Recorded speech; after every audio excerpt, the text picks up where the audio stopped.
Robertson. Where's the link? Where's the link? I don't know. But it says we're live, so that means we're live. And hello. No, it says waiting for Freeman on the Strand, mate. Yeah, well, it will say that. It but takes it's 10 live seconds to come through. Hang on. Let's see. Yeah, it'll take like 10 seconds or something, won't it? Right. So in which case, I need to swap over microphone to the other input, and yeah, let's do a little intro theme. Still haven't started yet, Hobbit. No, it still hasn't started. Oh no, it says what the fuck? It's live. It's not saying it's live on YouTube at the moment.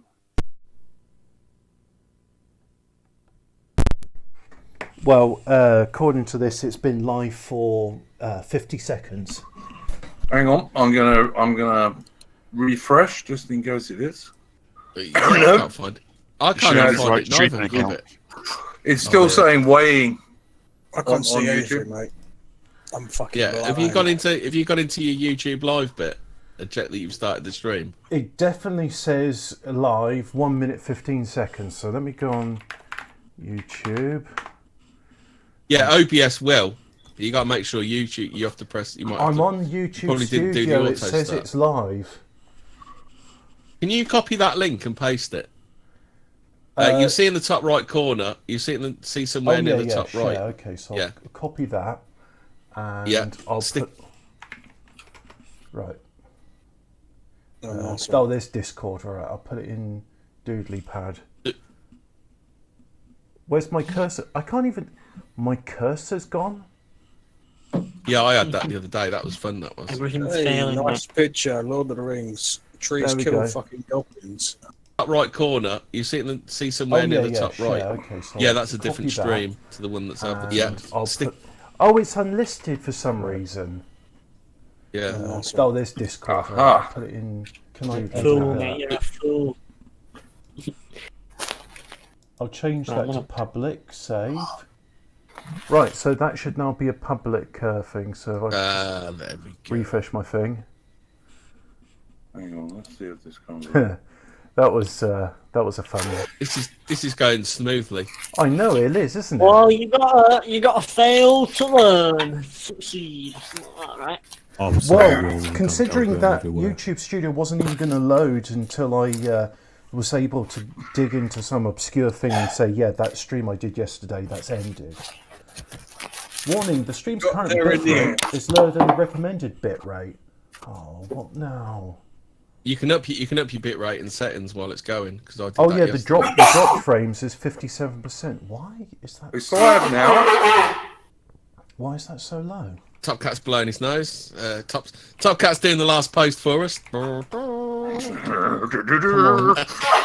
Let me old have a look at trumpet. this. That's way less than what it can do. Oh come on, you silly thing! You can do more than that. I told it. I said how much bandwidth it can have, and it's just like Yeah, it's live now. These guys. people are taking my It's live bandwidth. now. These people. Yeah. These people. These Live people don't understand. We have truth on our side. We have the ain't that the truth? These people Ain't don't that the understand truth? why drop frames is going so bloody high. What if I change the video bit With rate to peace and half what love. it is? It looks fine. Hobbit, It's it looks working fine. Let's start the show.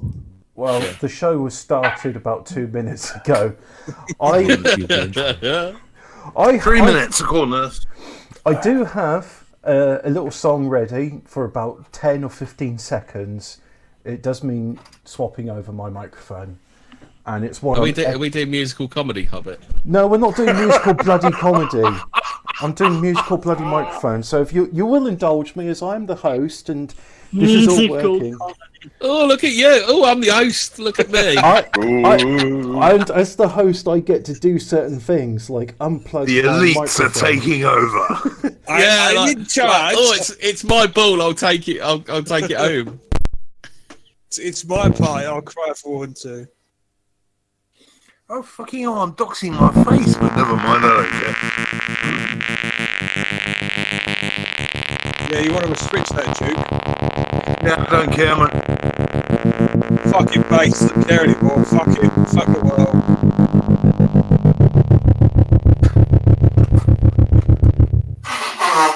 Someone being tased. What the fuck's that sound? Hobbit's doing a bit. Right, there we go. That was the introduction. Now I can take. I like off the monitor. nose blowing at the end. Was that intentional or what? Yeah. What? Well, no, you can't hear anything like that. That was. I have one. It added to it, mate. Yeah. I need to take off. Oh, that's better. Now I don't hear myself echoing in my head. But yeah, Hemi was just like, he was taking the piss out of me earlier this week, saying like, oh yeah, Hobbit got a synthesizer, played with it a week, and never played with it again. So there we go. We had an introductory song. Well done. All 5 notes of it. So welcome to classic. Banter. Are we gonna have a word from our sponsors, JML? Oh, will we ever? Yes. Now, in order to get a word from our sponsors, JML, I will need to load up the suitable window. So I'm going to No, here we go. load up the suitable window. Now, are we getting is it the Woofy Glide, or what one are we having? I don't know which. What do you reckon, Ian? What JML device are we? Oh yeah, definitely the Woofy Glide. The Woofy Glide is the best one for sure. Yeah. It's got doggos. The doggos are cool. It is, but I need to get like I need one of my browsers which isn't. I do quite like the instant heater because it's got the full JML, hasn't it? Like, you know, the black and white bit where people are suffering. It's, you know, oh, here's this imaginary problem we've made up for you that's all in black and white. Oh, that sounds pretty good. Well, I need to make sure I'm using the correct browser because I've got like multiple browsers, and I've got Yeah, one. we don't want to see your porn browser, Hobbit. You don't want like the one which has got my YouTube account in, then you'll see all the things I'm subscribed to, and Yeah. As long as it's not Potentially- Casimir's, then everyone will just scream. What about me, mate? I'm This not is just listening. the most professional stream you have ever seen in your life. It's I like so smooth.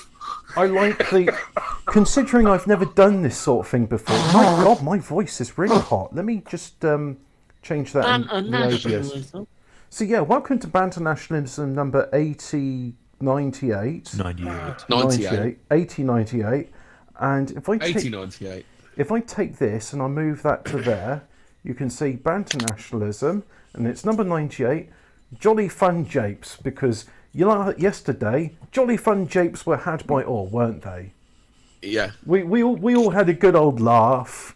Everybody enjoyed it, and when women started saying incel or virgin, then there was a raucous applause by everybody. We all had a good old laugh. And this morning there was more laughter to be had as well. But I think if I can get this done right, and I'm very sorry for how long this is taking because I've just got the video loaded up. What's this browser called? This one is Firefox.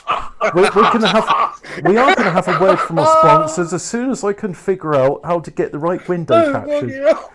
Firefox. I thought you was an expert at this, Hobbit, man. I was going to ask you twice later on about Windows. And Hobbit is living proof that autism isn't a superpower. Hey mate, look, you give me like a week or two, and I will become an expert on this. This is my first go, all right. I've seen fucking Rain Man. Your people are supposed to be better than this, Hobbit. Your people, these people. Anyway, JML instantly. People. Shut up. Word from our sponsors time. Hungry Jacks. Miserable, all you want to feel is instant heat. Introducing the instant Come on, guys, heater you've got to from admit, JML. this is a lot Sleek and funnier stylish, it's than designed to Laura be the Teller fastest, going on warmest about her heater. mythical grandmother and Mark Collett talking about I putting. want to know what happened to Laura's grandfather. Duke, when I signed the exhaustive 48-page contract with JML, one of the stipulations was it was no talking during the adverts. Hobbit, you're not actually putting the volume through to us. Yeah, there's no Oh. sound, mate. Oh, you can't hear it. Do the share screen, Jobby. Go live. Oh, I've got a share. Yeah, okay. Dear audience, I know you can hear this, But my bloody co-host can't hear it because they're in Discord. So I'm going to share the screen, and I'm going to share this one. Yep. So go. Please be patient. He has autism. Please be patient. So now can I don't think you have autism now, Hobbit. Can everybody in the Discord see the instant heat from JML, which we're going to rewind now? I can see it, mate. I can. Good. Right. Now, let's all appreciate what JML have done for England. This is proper nationalism right here. Weather's cool or chilly and you feel cold and miserable, all you want to feel is look at that. instant heat. It's all in black and white. The instant heater from JML. Sleek and stylish, it's designed to be the fastest, warmest heater you'll ever own. Stylish. Your summers last They're all dressed like Laura Taylor in the autumn. I mean, look at that. Look, the difficulty involved in. Look, you got to move that around. Look at that. That's brilliant. By rain or wind. That's great. Gas heater Look, science. Gas heater, more like rubbish heater. The secret is the instant heater's carbon fiber fiber technology. shivering. It produces radiant heat rays that heat you directly. It doesn't look at that! Look, it shoots you with laser beams. It heats you quickly and instant laser beams of heat and comfort. I need laser beams in my eye of heat and comfort. JML, please when it gets help me. really cold, you can take instant heater indoors with you to make summer in your bedroom or your bathroom. Based. The instant so heater happy is Why don't you use it outside? It actually beams in on you. motion sensors that automatically shut Oh, off this is reminding me of and when we used to go turn to on the when you pub. enter another. Now So we you had don't them waste heat and outside, money and in everybody rooms you're could not stand even close using. to each Why other waste all and of that have a nice time and time. waste all of that Oh, money don't Don't on electric ordinary heater heater with above ordinary the heaters bar. when the That was instant so long heater ago heats you now. deeply I can't and Yeah, remember. ordinary directly. heaters shoot laser beams all over the place. Instant heater Yeah, heats up to I want- Back in the day, Instant heater shoots laser beams right at you. gas heater. Look Why at is every it X-Master guy. They're all To white. run. They are Imagine like it. Halo. The secret to the instant heater's money-saving power Halo is the carbon technology fiber bulb in the allows kitchen. you to choose Halo multiple technology instant heat settings from from a Bolton. single element. Halo If it gets carbon too hot, fiber you bulb simply turn inside. it down to get comfortable and instantly look at save Halo on laser electricity. beams. With the Can I instant just say heater, how you're getting grateful I an am incredible JML heating system exists that and will they warm putting you out and all your this family at the technology. push of a button. The British carbon fiber innovation is technology not produces lost. We radiant still heat have rays that JML. heat you directly Yeah. and up to 3 times faster than John a gas Mills heater. Limited. So you'll feel Up to 3 warm times in faster than 4 gas seconds. heaters. The eco motion sensor Hey, means that it maybe automatically Look at those laser switches off beams. when You don't get enter those the with room, so you're ordinary not wasting patio money. heaters, do you? It's 100% weatherproof. You can making it even perfect use it for during the outdoor snow use and the all rain. year You can be round. warm We're so while it's confident raining. you'll You can love have a the shower instant heater, outdoors but in it the comes with rain. a 30-day money-back guarantee. Yeah, even If in you're the not Why nuclear do you need a satisfied, 30-day simply money-back send it back guarantee? for a It's refund. obviously Call or perfect. go online now That bloke and was enjoy even being able to wear outdoors just his with the t-shirt incredible indoors. instant That's heater amazing. from JML. That there is incredible. Anyway, Insta He must Chill. go down south. No. That's Insta Chill will have to come later. But anyway, so now I've That's done. confusing. Why would you have the instant heat and the instant chill? Well, you'd have it. Oh, you don't put the two things together. It's like crossing the beams. You don't cross the beams. Shall I make this bit bigger, or do we want? Or shall we be in the? Yeah, we're going to be in the corner. There we are in the corner. And that way, there's still people serving in the bar and stuff like this. So anyway, audience, I hope you're enjoying all this stuff. I sure am. Yeah, excellent internet skills, Hobbit. I know, and Oh, mate, that was classic. Have you figured out where the keys on the keyboard are yet, or are you still working on that? What do you mean? It's been a fantastic first 15 minutes, a bit seamless. Have you Fire. figured out seen where the anything mouse like is or anything? Oh, you're talking about my IT skills. Well, they're absolutely perfect in every way. So what are you talking about? I'm man. disliking it. To be We fair, just needed, all we've we wasted. needed was an oscilloscope. If we'd have had an oscilloscope, that would have just made it. Oh, you know what? To be fair, we've wasted the same amount of time Colin normally does, wobbling on about bullshit. So Yeah, just doing random staring at people, waiting. What do you It's not creepy at all. Not saying anything for like 10 minutes. Yeah, it's worse that you can see their faces as well. At least with just voices in the body, right? And I pass it to our leader, Hobbit. When I pass it back. Pass it back to our leader and then pass it It's back. good to see Jay Warden back on. Is this your second stream this week, pal? It is, mate. Yeah, cheers, Top Guy. Yeah, well, just to all the listeners out there, once upon a time, Jay Warden was just like you, and now he's actually streaming with Banter Nationalism. So keep going, guys. It could be you one day. Just like you, mate. Just I mean, I grew up there, mate. I grew up there. lowly pleb. He was a lowly pleb, just like you, but now he's I'm elevated. not quite up to your level, Cassie. I'm not after trannies just yet. Not yet, mate, but you will be. Oh, fuck it. You can't resist the double trouble, mate. Fucking trouble. You can't do it. Dangerfield and Co. I don't think so. Oh my god, the show is so classy. Well, I'll tell you what, mate, the weather in Cambodia, lovely down here. I've actually never been to Cambodia, but I did see Dangerfield doing a tour of a Cambodian massage parlor today. British nationalism, Yeah. That's where the real ethnics are, aren't they? They're in East Asia, then Cambodia, Thailand, Vietnam. You know, we're not real nationalists. You have to go to Cambodia and East Asia and the rest. That's the real. Yeah, you have to go. You have to go to Asia and have 14, 15-year-old girls rubbing your arse cheeks vile, mate. That's real nationalism. I don't want that. That sounds like bestiality. That's Banter Nationalism. That. For real nationalism, you have to chase trannies, both pre and post-op. That's real nationalism, according to PA. Post-op, mate. Have you seen those minion pussies that they get? Ugh. I'd rather not. Have you ever seen those? I do have a photo. If we'll put it on the screen, mate. No, we're up Cassidy, mate. No. Oh, I'm still live. I don't need to be live. Let me change it because I was like, who's the 9th person in our group? Yeah. Stick to the Halo commentary, Casimir, mate. Fucking Halo. Halo Radio. Hobbit is just the controller that sits behind and controls everything. So yes, welcome to episode number 98, and all sorts of jolly fun japes have been going on, and You are the Brutus now, Hobbit. I was going to say, I seem to have done a social faux pas where I accuse someone of bestiality, and his crime and his punishment is, well, do we even want to talk about it? Suffice to say, I seem to have summoned a real-life Laura Heskett who got very upset with me. I can't believe you've done this. You're scum, you are. Absolute fucking scum. Yeah, what did you do? I accuse somebody of bestiality because, you know, race mixing. You're making mutant offspring with something which isn't of the species. Jimmy, come on. Have we been graced with a legend of the gym, General Zod? General Zod himself. General Zod himself. General Zod. Man of Steel was a great film. Do you remember the ending, General Zod? What happened in the ending? What happened to General Zod? I'm pretty sure he lives in Spain. Go on. Hey, come on now, Jay Warden. He does a lot of good work. He shoulders a lot of responsibility.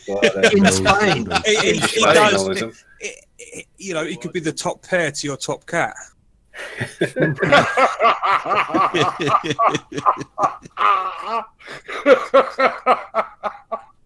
Well, he bears a lot of weight on those shoulders. He's a top lad. He's the Atlas. He's the Atlas of the world. Top cat. If I was you, I wouldn't bend over in front of him. I tell you. Yeah, yeah. Top cat. We've read the letters, Top cat. It's been 7 days since I made my video, Top Cat. Even streamed about you yesterday. Oh, chicken tits. Oh, shippy Gina Coladas. Gina Coladas. In the rain. Think about you every day and night. Oh yeah, I was reminded. What a tune! What a tune! I've got a video which I thought that was going to be part of the content today. I'm not sure at what point we're going to get to it, but we will get to it at some point. Before you play that video, I have to read chapter 1 of the Liam Diaries. Oh yeah, because that's what happens right before the video. I mean, this week, I say this week, it really sort of started off last week, didn't it? But Liam... Gay drama. Well, yeah, Liam decided that... Liam, who's that? Well, he said we're rubbish, and so It's like, no, I can't sport the 37 anymore. I'm going back to race mixing nationalism, which means not really nationalism. Look, we all know. Hey, General Zod says Top Cat is his gym-spiration. Have you got any? That's a hell of a weight to have on your shoulders, isn't it, Top Cat? Charlie, that's Charlie's probably doesn't look like he's had much weight on his shoulders up until this point. So I'm giving him some training tips for free. Going to take him under my wing. Yeah. Charlie, what's your favourite workout tunes, mate? Your favourite workout songs? Go on, top 3, mate. Top 3. Looking Back Over My Shoulder by having a conversation with this Labour guy. I've just well, that's quite easy for him to do, really. Top Cat, you should really play for Charlie Big Potatoes. I didn't mean to turn you on. Head, shoulders, knees, and toes.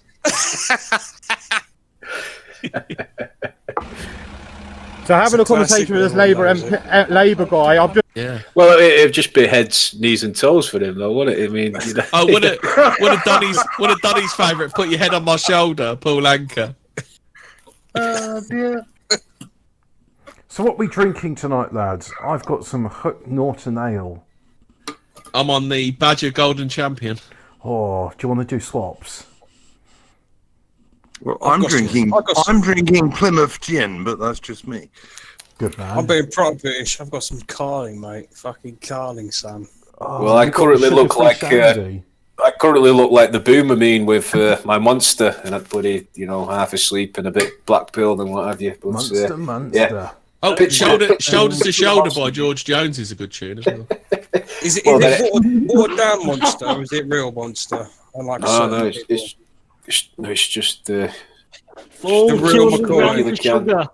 The real McCoy, not watered down stuff. Oh yeah, the sugar-free. Sugar-free. I've got good flavours. I like water. I'm a healthy guy. What's this all about shoulders, mate? Yeah, you HB1 Duplo, are you, Hobbit? What? HB1 Duplo. That's what Liam was saying. Blake delivering leaflets, weren't he? Haplo groups, yes. Well, I can share the screen, but Groiper Boy's got the Liam diaries to share, and this is very important. So, I'm going to have something in the background, and then you guys are going to be able to see it as well. But I'm not going to press play until the diaries have been read. You can put that in the background, Hobbit. I could put that in the background. We're firing all the shots tonight, aren't we?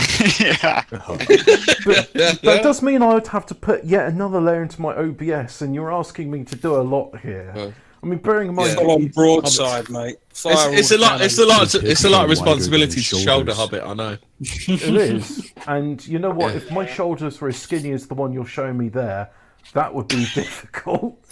Okay, let me get this image. His hips are wider than his shoulders. Yeah, he's got the Charlie has the pear look. All that money on steroids, and that's how he looks. Oh well. Yeah, luckily I have shoulders. I'm happy about that. Shoulders. He's got them halo shoulders. Them halo. It sounds like Charlie's missing mad for us. Me, mate. That's the chief. Shoulders, knees and toes, knees and toes. Except you ain't got no shoulders. But mate, yeah. So bummer. Are you ready for the Liam Diaries? Yeah, go on then. Let's go, man. Okay. Chapter 1. 14th of October, 2020. Today, it finally began. After all these years of talking and nothing but talking, I have finally taken my first action, showing my face. I am at war with the system, and is no longer a war of online trolling. I cannot sleep, so I'll try writing down some of my thoughts, which are flying through my head. It is not safe to talk here. The walls are quite thin, and the neighbors might wonder at late-night conversation. Besides, Charlie and Hadra are already asleep. Only Chris and I are still awake, and he's just staring at the ceiling. I'm really uptight.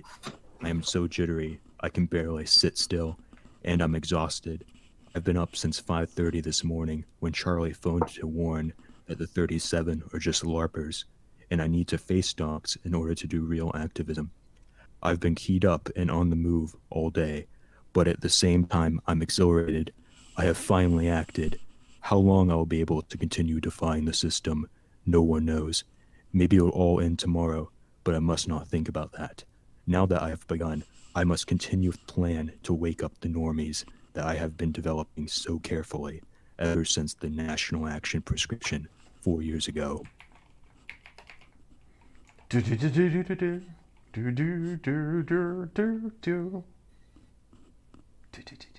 Ooh.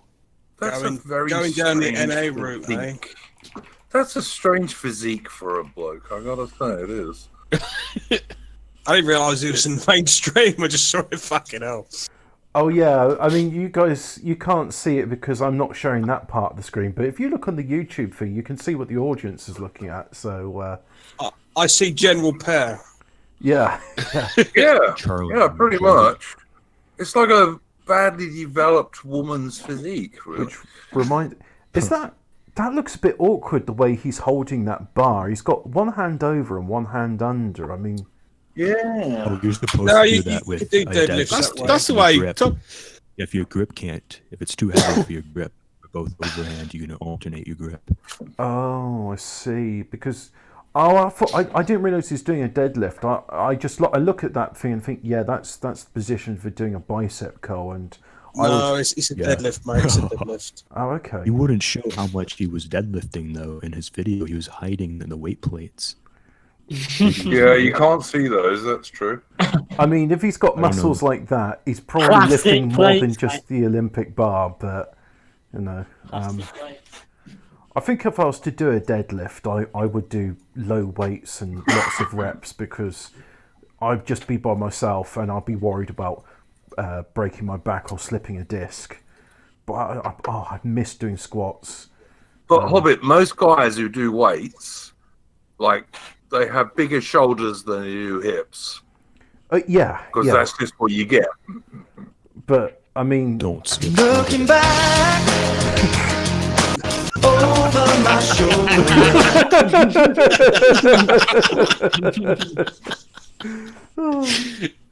yeah. So, right, have we looked enough at Mr. Massive Shoulders here? Yeah, we've got the griping to do, mate. I'm just going to put him here in the bar. He can be there. We got the griping of a Labour MP. But in the meantime, yeah, let's have a look at this. Oh no, this is real activism, guys. I got to say, my hat goes off to Mercy and This Chauvinist. is a classic. It is. Gotta say, rookie mistake. Held it portrait. Rookie mistake. Yep. So I'm going to press play on this portrait now, and we're all going to listen. I say we're going to listen, but I don't know if Discord will be able to hear it. So anyway, it's you've all heard it before. I'll press play now. So having a conversation with this Labour guy, I've just brought up the fact that that Northern Europeans are R1, B1. Wait a second, nothing's showing on the video, so let me bring VLC, make it right at the top, because I want OBS to pick it up. So having a conversation with this Labour guy, I've just brought up the fact that that Northern Europeans are R1, B1 Haplo group, and he's running away. Oh no, this is. Can you tell me why that is, sir? That would be hard. You do realise hardware rendering. Hardware acceleration. Right. Okay, so I'm going to go to output. I'm going to change the encoder from hardware to software. Apply. Okay. And then I'm going to close. Just imagine, I used to listen to some of these bastards for tech advice. I'm going to. Yes. You can always count on me for tech advice, mate. I'm a computer scientist, mate. Oh, there's a picture. So having a conversation with this Labour guy, I've just brought. I fucking played Halo and all about fucking Halo. Well, beautiful. That's it, mate. Get a better medium player, mate. Fucking Master Chief. Bit fucking Halo. Here we go. MPV, mate. That's what I use. Open source. Great. I've got VLC, but it's just it's not OBS is not showing anything on the video layer. God, media player. I could. All right, I'll right click and open. Planning all works. Media player. Let's try that. I've actually Right, got mate, Windows Media Player. What about streaming it on Discord and watching your own stream on Discord and then streaming that? Full screening it. Mate, you've just given me a headache by what you've just said. Mate. Fucking hell, mate. Fucking hell. Come Look on, at this. Who's the bloke talking through his nose? Is that any way to me, speak mate. about Casimir, mate? I'll take you That's down. a fucking insult. He's a fucking legend of Halo, he is. Fucking show some respect. Yeah. Show some respect. Right. See, this is why Sojo as our middle class leader to get this stuff right. Yeah. Sojo, come back to Banter Nationalism. All's forgiven, mate. Come back, we need Sojo. you back. All's forgiven. Get out of that giant toilet where it's echoing, mate, when you're talking, so we can all hear you properly. The bottom of his empty swimming pool, you mean? Yeah, it could be. Yeah. It depends, you know. He's so rich, he just changes. Let me just. I think he lives in a huge I think he despises that much. So Sojo only talks to us while he's having a poo now. We all know that what Sojo he's does having a dump. is Yeah, look at these bastards. We all know that what Sojo does is have his French-made type to people while he's doing something else. Oh, multi-adapter compatibility. Let's click on that. See if that makes a difference. Fucking hell, mate. I know. So do you need the video? It's integral because the audio sounds pretty fine. Yeah, it is, but well, actually, you only really need the audio, don't you? I know, but it'd be so nice if the audience could see the disgruntled use look Windows on Media Player or something like that. I'm using Windows Media Player, but it's going like, oh no, I don't want to. No, you're using VLC. Well, I'm using Windows Media Player. I saw VLC. It's got a traffic cone, mate. Oh, because we're not all grug brains. You're still looking at that. That's why. I'm a bit of a grug brain, but not completely. You know, I'm going to share my screen, and it's going to be VLC. No, not VLC. It's going to be Windows Media Player. Top Cat's firing back in the chat. Shoulders. Oh, wait a second. Look, Discord. If I make the Discord window bigger, then you guys will get to see that. So you get a really... That's exactly what I said, mate. Yep. That's it. And Top Cat is Charlie's firing image, back. I'll just put it here to the side there. That's a right hook. Bang. So now I'm going to press play. You need to what? Move Atlas there. What do you mean I need to move Atlas? Sorry. You've come out with little fucking shoulders. You're doxing me. I'll just put this to the side for the moment. Yeah, put him over Iron Duke's face. You're doxing Put Atlas over Iron Duke's face, Hobbit. Cover Iron Duke. I don't know this one. Why can't you just get like a non-doxy like face dox picture? But anyway, Jesus, I didn't know you were going to put this up, but I don't really care. Well, I was just going to say it's. Look, if I really cared, I would have got rid of it. Yeah, I was going to. No one's going to mess with it. But anyway, it's all right. You can't actually what. He just wants to add another layer of stress to you, Hobbit. That's all he wants to do. Yeah, I know. I really appreciate this. Look, because there's so many things in this bloody thing now. It just anyway. I'm going to press play, and we're going to watch this video, and people in the audience can see it in the tiny thumbnail. Hey, chat, you've got Iron Duke now. He's the middle-aged English guy with a bald head. So there you go. Track him down. So if you and a goatee, and a goatee. Don't forget the goatee. The goatee. All right. Yeah, okay. Evil Iron Duke. Are we going to enjoy this? No, because it doesn't seem to be. I'm showing the right thing. Change Windows. We're going to make it. Why do I have like 500 Windows Media Players and they're all black? I should also think, mate. You don't want to black You've been blocked. Yeah, it seems I have been blacked. I'm going dark to support PA. But that one's picking up my cursor. Support PA. All right, so let's try this. Fingers crossed. When I press play, we'll get a video. So having a conversation with this Labour guy, I've just brought up the fact that Northern Europeans are R1, B1 Haplo group, and he's running away. Can you tell me why that is, sir? I don't care anymore. You're happy to give the leaflet. You do realise by 2066 we're going to be less than 50% white in this country, right? You do realise that, yeah? No, you can hear me. Why are you running away? You put a Labour thing through the door. Why is he running away? Why is he delivering leaflets so like he's supposed to? Next year, 50% of babies. He's running away. He's definitely not just going on to do his job. Why won't Labour answer questions, mate? Yeah. Raising concerns. You're representing Labour. Why would you not speak to me? Thank you for your comments. Just this video can get uploaded. You have nothing else to say. afterwards. This will be uploaded to YouTube, you know. Yeah. I have a YouTube channel. It will be. Actually, don't you know who I am? I'm on YouTube. I could just. Do you know who I am? Why don't I just put in the description? I have a YouTube channel. I could just put the link to Discord knows who I am, mate. You don't wanna do that to me. I mean, I don't know what haplo group you are. Hey, talking about haplo groups and what have you, I'm just gonna give me 2 seconds to read out a good update from Paul Golding this afternoon. I can hear myself. Yeah, I can too. Is that YouTube? Yeah, it's still, mate. Golding was taught. Oh, give me a second. Just for these people that say Britain first don't acknowledge race, Golding was talking about this new kind, the diversity built Britain, which is just fucking, if diversity built Britain, by the way, everyone, they wouldn't have to put it on a coin, and if diversity was our strength, they wouldn't have to tell us. But just for anyone that says Britain first don't acknowledge race, here's Golding's comments. Did diversity propel the Industrial Revolution? Did diversity drive the Age of Discovery? Did diversity result in the Enlightenment? Did diversity win 2 world wars? Did diversity feature at all over 10,000 years of British history? The answer is no. This new kind is dishonest propaganda to prop up a failing and discredited multiculturalism.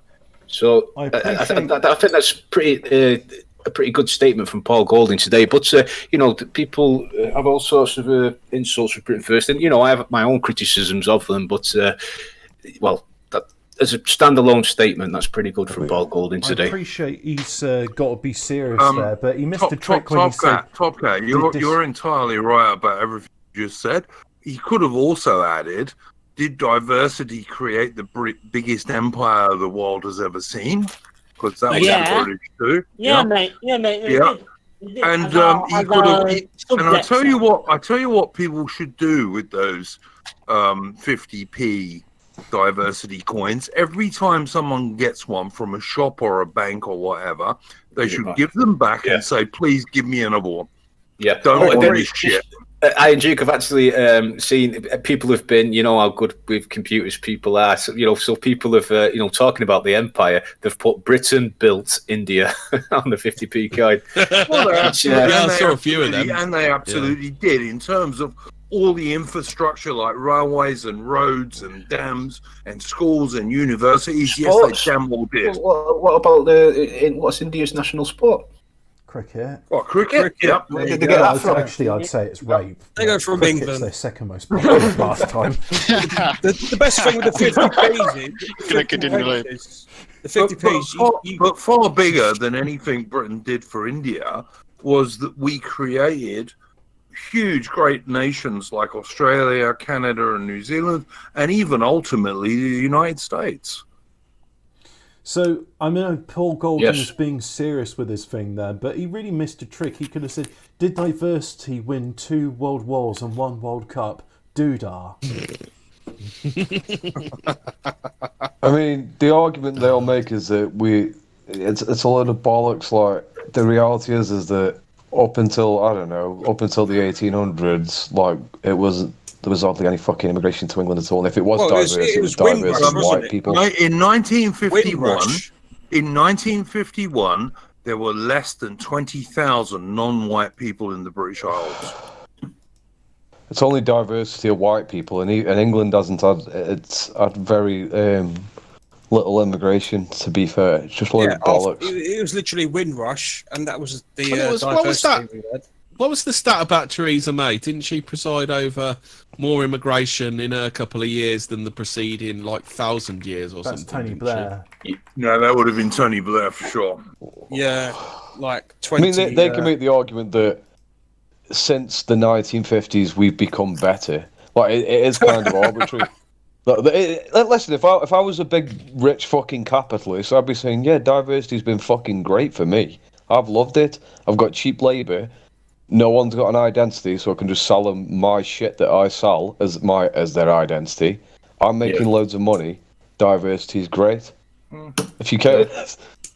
Yeah, for anyone that wants to read about diversity and immigration into Great Britain, migrationwatchuk.org. I've just posted the link. If you ever get into an argument about diversity being our strength, Migration Watch is a great website.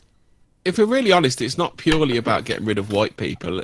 The end aim, if we're really honest, is to have every high street in every country, in every land, exactly the same, with the same 5 or 6 companies in it. That's really the aim if we're honest. It's interchangeable. Yeah, they want places like Manchester to look the same as Hong Kong. Back in the day, it used to be, a pub in a village, a pub and a church in every village. Now it's a Greggs and a Tesco in every town. Wetherspoons as well. Oh yeah, well, but they don't give a fuck about you. Look, guys, we have 2 main enemies. One of them is globo homo. It's the corporate globalists and the social liberals, and the other enemy is the cultural Marxist, and they're both equally intent on destroying England and Great Britain and real British people. But the main threat is capitalism. Me and you will have to have a private argument about that, because I don't think it is. It fucking is. Capitalism, I think communism. People confuse capitalism with corporate globalism, and they're not the same. It's the same thing. Corporatism. It's the same fucking thing. I agree, mate. Capitalism and corporatism, even though I'm not a capitalist myself, I do see where Iron Duke's coming from. Yeah, I know there's this utopian vision of the free market where everyone just respects the nap and we can still. But the problem is that without a fucking state regulating the economy and cultural life, you're fucking gonna get this degeneracy. Because hang on. What you've also got to look at is this, okay? At the moment, we are suffering more under corporate globalism than we ever had, because of these ridiculous lockdowns because of the China virus. Lockdowns are vastly overboard in terms of the people who are dying. If you're not over 80 or already very sick, you are most unlikely to die from China virus. Most unlikely. The capitalists. Sick. But what's happening? The capitalists are the ones locking it down. Listen here.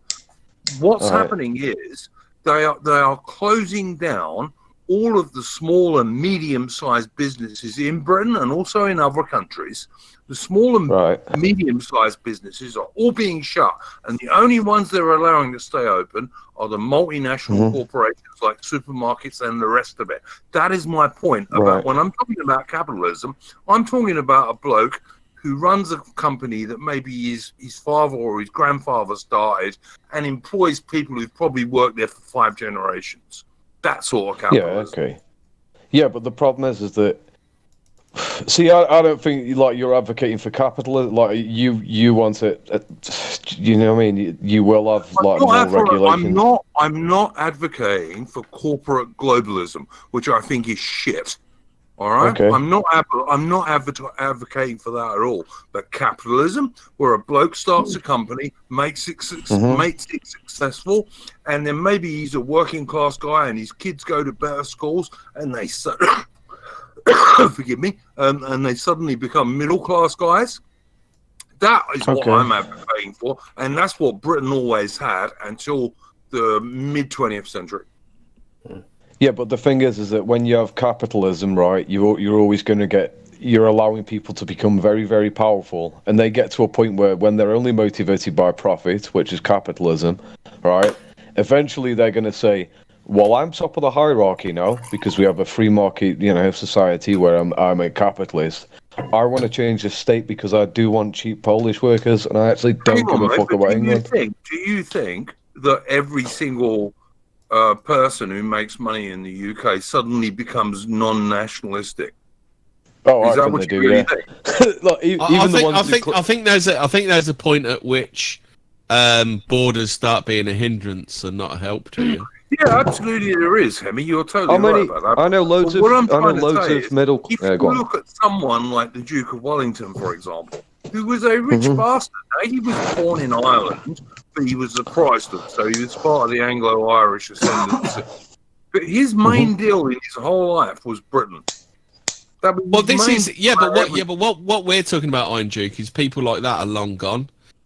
People like that now, they want to take it's the game currently in on the planet is he who dies with the most money wins. Yeah, but what you guys are doing is you are confusing the people who are from anywhere or nowhere from the people who are from somewhere. All right? There's a big even our aristocracy will fuck off. They're basically the modern day pharaohs. Get as much money as you can together, and then you die. I don't know. Look, I think you're talking about the Duke of Wellington, but I know he's a very wealthy man, but he lived in a time in history where he couldn't even get the immigrants to come here. If you'd put the Duke of Wellington in today's world, he might have gone, well, actually, yeah, I can get these immigrants in. No, fuck the nation. He would never have done that, mate. Honestly, I've actually studied that guy for, 40 years now. No, he would never have done that. I just think, look, there is a middle ground somewhere between. Look, capitalism is not bad. Capitalism is actually good, and it creates wealth. There is define it. If you want to argue about words, you should define the words you're arguing about. Well, I think it's family-owned businesses. I think when you go into public companies is when you start getting into trouble. Yeah. Yeah. Well, this isn't capitalism. See, the thing is, what you're advocating for isn't capitalism. This isn't fucking Marxism either. You're a third positionist. You're a nationalist. No, I'm not a third positionist. No, I'm not a third positionist. No, I'm not. Mate. Trust. No, I am not. Well, what do you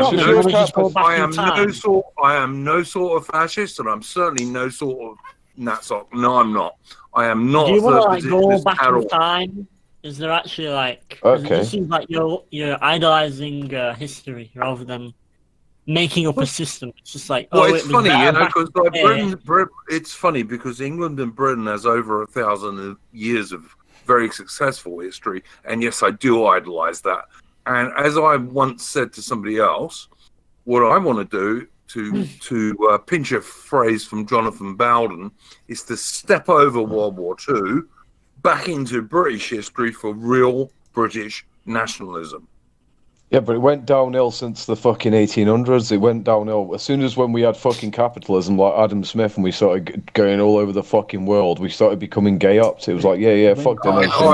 I think it's probably more like the. I think it's probably more like the mid-90s when capital was easier to move, because even in like the 70s, 80s, you had to pay you had to pay a hefty tax if you were moving capital out of the country, didn't you? All right, guys, I don't think this is the stream that I should be having this conversation. I should do a stream about this, and I should have Phil on as well. What's that? You want another JML advert? Yeah, I'll be up for that. But no, not really, mate, not really. But no, I don't think this is the stream to do that on. But I am a supporter of capitalism, but I'm not a supporter of corporate globalism. I think they're two different things. But you do agree what we've got currently isn't capitalism, though, don't you? No, it's not. What we've got at the moment is a combination of socialism and corporate globalism. That's what we have. This isn't fucking socialism. Yeah, this isn't socialism. Close to it, mate. If you're a single mother in the UK at the moment, who do you look to? The father of your child isn't socialism. Or the government? Welfare isn't socialism. Socialism is when the workers earn the means of production. That's socialism. The fucking workers earn the means of production. About that, but not on this stream, mate, because it's not. Well, every problem that's facing the West right now is you can trace it to some fucking capitalist who likes money. Like all of it. Quite a lot of socialists too, but all right, fair enough. Socialists? What the fucking socialists do? They're gay as well. No, they're right because they're against nations and stuff. Honestly, mate. Well, Phil, socialism benefits. You know the best people, the people that benefit out of socialism are capitalists, don't you? Well, socialists like capitalism because they look at capitalism and they think it's going to destroy the West. That money is certainly not the only motivation. If you look at the Twitters of the world, if that Jack Dorsey guy was only interested in money and not, in his political agenda, he'd be supporting Donald Trump because Donald Trump's better for his immediate welfare. But if you look at all of the biggest companies in the world, they're not motivated by money. The alphabets who own Google, the Facebooks, they're all owned by the same group of people. Yeah, that's a good example, Hemi, because Disney no longer make movies because they want to make lots of money from a popular movie. They make movies because they've got a political agenda. So it's not just it's not just the money. It's not just the money motivating them. Yeah, 100%, mate. I agree totally with all of that. There's a lot more going on here than that. Well, it's only because they're already. I don't think this jolly fun Japes 37 stream should be where we talk about that. I tell you what, I'll do a stream with you guys anytime talking about that stuff. But this is supposed to be an entertaining, funny stream, and I want to see the Liam Diaries. Let's get back on track. Hobbit, let's hear more from our sponsor. I was just going to say, with the controllers bashing my ear in, it's a word from our sponsor time, so hang on, get that. Your producer's been in your ear, has he, Hobbit? Yeah, my producer's been in my ear, and he says, get the JML Insta Chill, because we all need to chill out with JML Insta Chill. Too hot. The current setup on YouTube is looking good, by the way. Wolf glider, come on. You need. Oh yeah, we'll have a Wolf glider, but that's the next effort. We're scheduled for the Insta Chill, so you can all see it in Discord, can't you? Look how sweaty those people are. Sticky during those sweltering summer days. Are you tired of Hobbit, you need to get to shade screen, summer nights? Then you want Instant I can't wait till your full name pops up in the top right. Affordable, lightweight and portable. Instant weight and get cool and stay cool. Oh, nice. Cool Hobbit will never do what then just turn it on and feel the instant cool. Bloody Sargon of Akkad did. He once shared his screen, and on his screen he had local massage pretty much like jumping in a nice cold, I don't think ice bath. It's nice and cool. It's got a little bit of a chill to it. It's very refreshing. All of a sudden, you get this beautiful breeze, and it really cools you down quickly. Is she an abo? Is a unique instant chill design that pulls in the hot air from your room and blasts it across not one but 3 hydro cells super chill packs. Look at that hydro cells. Sticky is transformed into JML, cold and you've refreshing. excelled yourself. To show you how InstaChill can keep you cool on a hot summer's day, we aimed 2 fan heaters pumping out piping hot air directly. Those aren't the JML Insta heaters. Almost Look at Uno. He says it's just the fan. What the fuck? It's not. It's got hydro cores in it. Didn't you see the 3 hydro cells that JML have made? Yeah. I feel the effect of Look it at all these straight happy away. women. It You works, too could have a and it's happy woman in portable, your life. so we can if have you've it got out in the The aerogeneration. fans have hydro cells in them. Imagine how cool you'll feel when you enjoy Your that woman would be InstaChill happy if she comfort has a and relief from JML the Insta This looks like junk. How old are these things? InstaChill has I don't know. so when it's too hot to JML's function, timeless. just use the keypad. What you need is a big pepper because I get really sweaty while I'm being poked. I like it when they give these genuine testimonies because they're just 2 real people sat in their real house. Oh yeah, that's what you're doing. He's just trying to get her nipples hard, isn't he? Toppy Cat's just getting a bit salty because she's not getting the JML dividends. And the best part is how much money you save. You can run the InstaChill cooler so many all uses day, for this. all night, 24/7. Didn't Dyson make these things so now obsolete? The question is, what are you No, gonna do Dyson's with all those rubbish. monthly JML savings? is the It's heart of perfect Banter for commercial Nationalism. spaces. All of the companies can't compete. Chubby like Laura Town. It looks a bit like the robot from Rocky 4. Does it talk? Global warming with these things, Happy man. birthday, Polly. It sure can talk, Top Cat. It's saying every time I play this advert, I get deal. 50p. You're getting a powerful air cooling system that will cool you down instantly. Just Tell you add what, all I need- Is that Doogie Howser? Comfortable wherever you are in your home. weird, Instachill's rutty easy-to-use Yeah, remote that's gives sort you of complete control. But what I do Three know is different it's speed powerful settings air mean you cooling can easily system. It's adjust the easy power to of They the keep use. showing that bird in the press of a green button, dress, don't and it they? even And it oscillates works from with side just to side, water. so you can You have to cool the say, he is whole kinda room down. cute. And it's cheaper to Unfortunately, run than an the ordinary women air do not come with the conditioner. unit. Kick You have back to and provide relax your with own your woman. very own Instachill. But it's With economical. confidence you love the cooling comfort Instachill will bring you that will give you 30 days to change your mind. If you're not completely satisfied, simply send Look it at back that, for a 30 refund. days. But Call why or would you? go It's got online got now and feel thermocores cool in and it, isn't it? refreshed It's got this an summer with the oscillation. incredible It's It's Instachill got from free JML. hydro gels. You don't need. I mean I'm sold, guys. I really am sold. So there we go. I hope we all enjoy. If the girl in the green dress had come with it, I might have bought that. Yeah. But you got to provide your own. Like the water, you got to provide your own woman. Okay, Yeah. now then, honestly, the next one you do, Hobbit, has got to be the woof hover or whatever. Yes, it's called. Otherwise, you'll be getting a That's strongly so cool. worded DM from Iron You Duke. will get a strongly worded DM from me. And I will and then I'll defect to PA and make stay a on that weird screen. video. Oh wait a minute. Hobbit, why are there no comments on the JML advert? It just doesn't look like anyone likes it. Well, it's got 222 upvotes. Oh, I've got to sign in order to give it one. Yes. I'm guessing most people don't go on the internet to watch JML adverts because they can just. Marks out of 10 for that bird in the green dress. I'd give her one. Oh, here's a joke, right? So this bloke goes into a strip bar, right? And he's a bit like myself. He gets in. Do it in Ricky Millwall's voice. So he says to us, Look us into a strip bar. Oi, lass, are those real? Those real? And then she turns around and she's smiling. She's like, yeah, they're real big. Ah, I love that joke. Just watch the tumbleweed going past there. Oh no, we missed Towler and Collett talking about conkers tonight. Well, never mind conkers when we can conquer with this other joke. Knock knock. Who's there? Oh, you've already heard it then. Hobbit. Yeah. Hobbit, knock knock. Who's there? Done up. Done up what? Done up who? Have you really? Done up who? Oh my god. Done up who? Oh! In fucking a minute, mate. You're fucking dumb, mate. You're dumb as a bag of sand. You are, mate. You will not hear stuff like this on any other channel. No, you will not. You really will not. Only the 37 can do this. I'd have to sell the kids to me.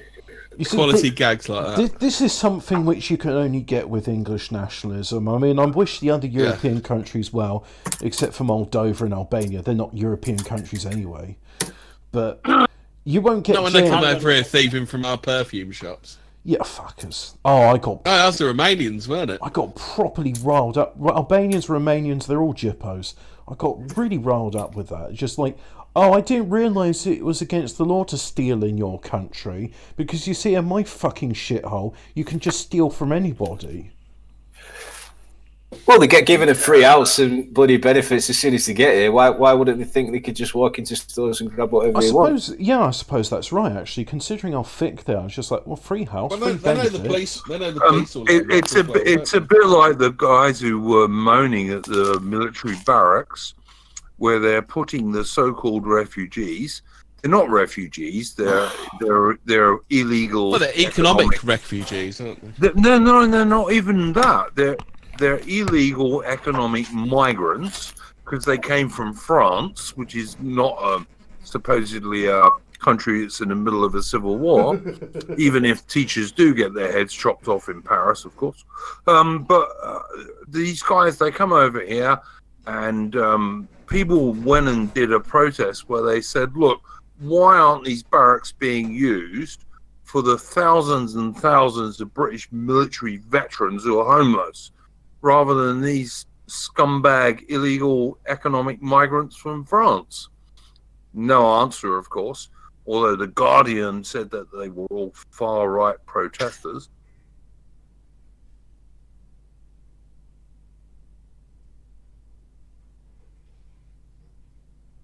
Everyone gone quiet, or is it me? No, I think it left everyone speechless because it's such obvious bollocks. Ian, mate, quick while everyone's muted. It was so poignant. Groper Boy, do we have some more Liam diaries, do we? Yeah, I thought Groper Boy had loads of stuff for this show. Oh, I have some stuff. I have Liam Diaries Chapter 2. So, Chapter 2. Here we go. The 15th of October, 2020. It all starts with this. I'm going to go out and red pill the normies. I will spread the truth and nobody will stop me. For far too long, I've been wasting my time on online arguments. Now is the time to take ethno-nationalism into the real world. My first inclination was to go to Speaker's Corner with a megaphone and tell everyone the 14 words. Charlie wouldn't go along with that, though. He said we need to take the fight to the source of the problem. Charlie looks at everything in terms of struggle. Unless we are battling the system, we won't be able to bring it down. I think maybe he's right. Only by making our beliefs into a living faith, which guides us from day to day, can we maintain the moral strength to overcome the obstacles and hardships which lie ahead. Anyway, he convinced me to walk down to a local synagogue to call out the Jews on their wicked, immoral behavior. When I arrived at the synagogue, I saw a man with a big nose and curly hair outdoors. I walked up to him and confronted him. Sir, why are you Jews trying to replace us? Are you aware that in 2066, white British will be a minority? I'm not Jewish. I'm the landscaper here. Go away, you creep. Another Jewish lie. I can clearly tell you're a J2 haplogroup by the shape of your nose. He started walking away. I decided now was the time to show everyone watching me my true power level. Mate, why are you running away? I have a YouTube channel. People will see this. Everyone read the protocols of Zion. The Jews are behind it all. Everyone around me just stopped and stared. I think the message is getting to them and causing them to think deeply.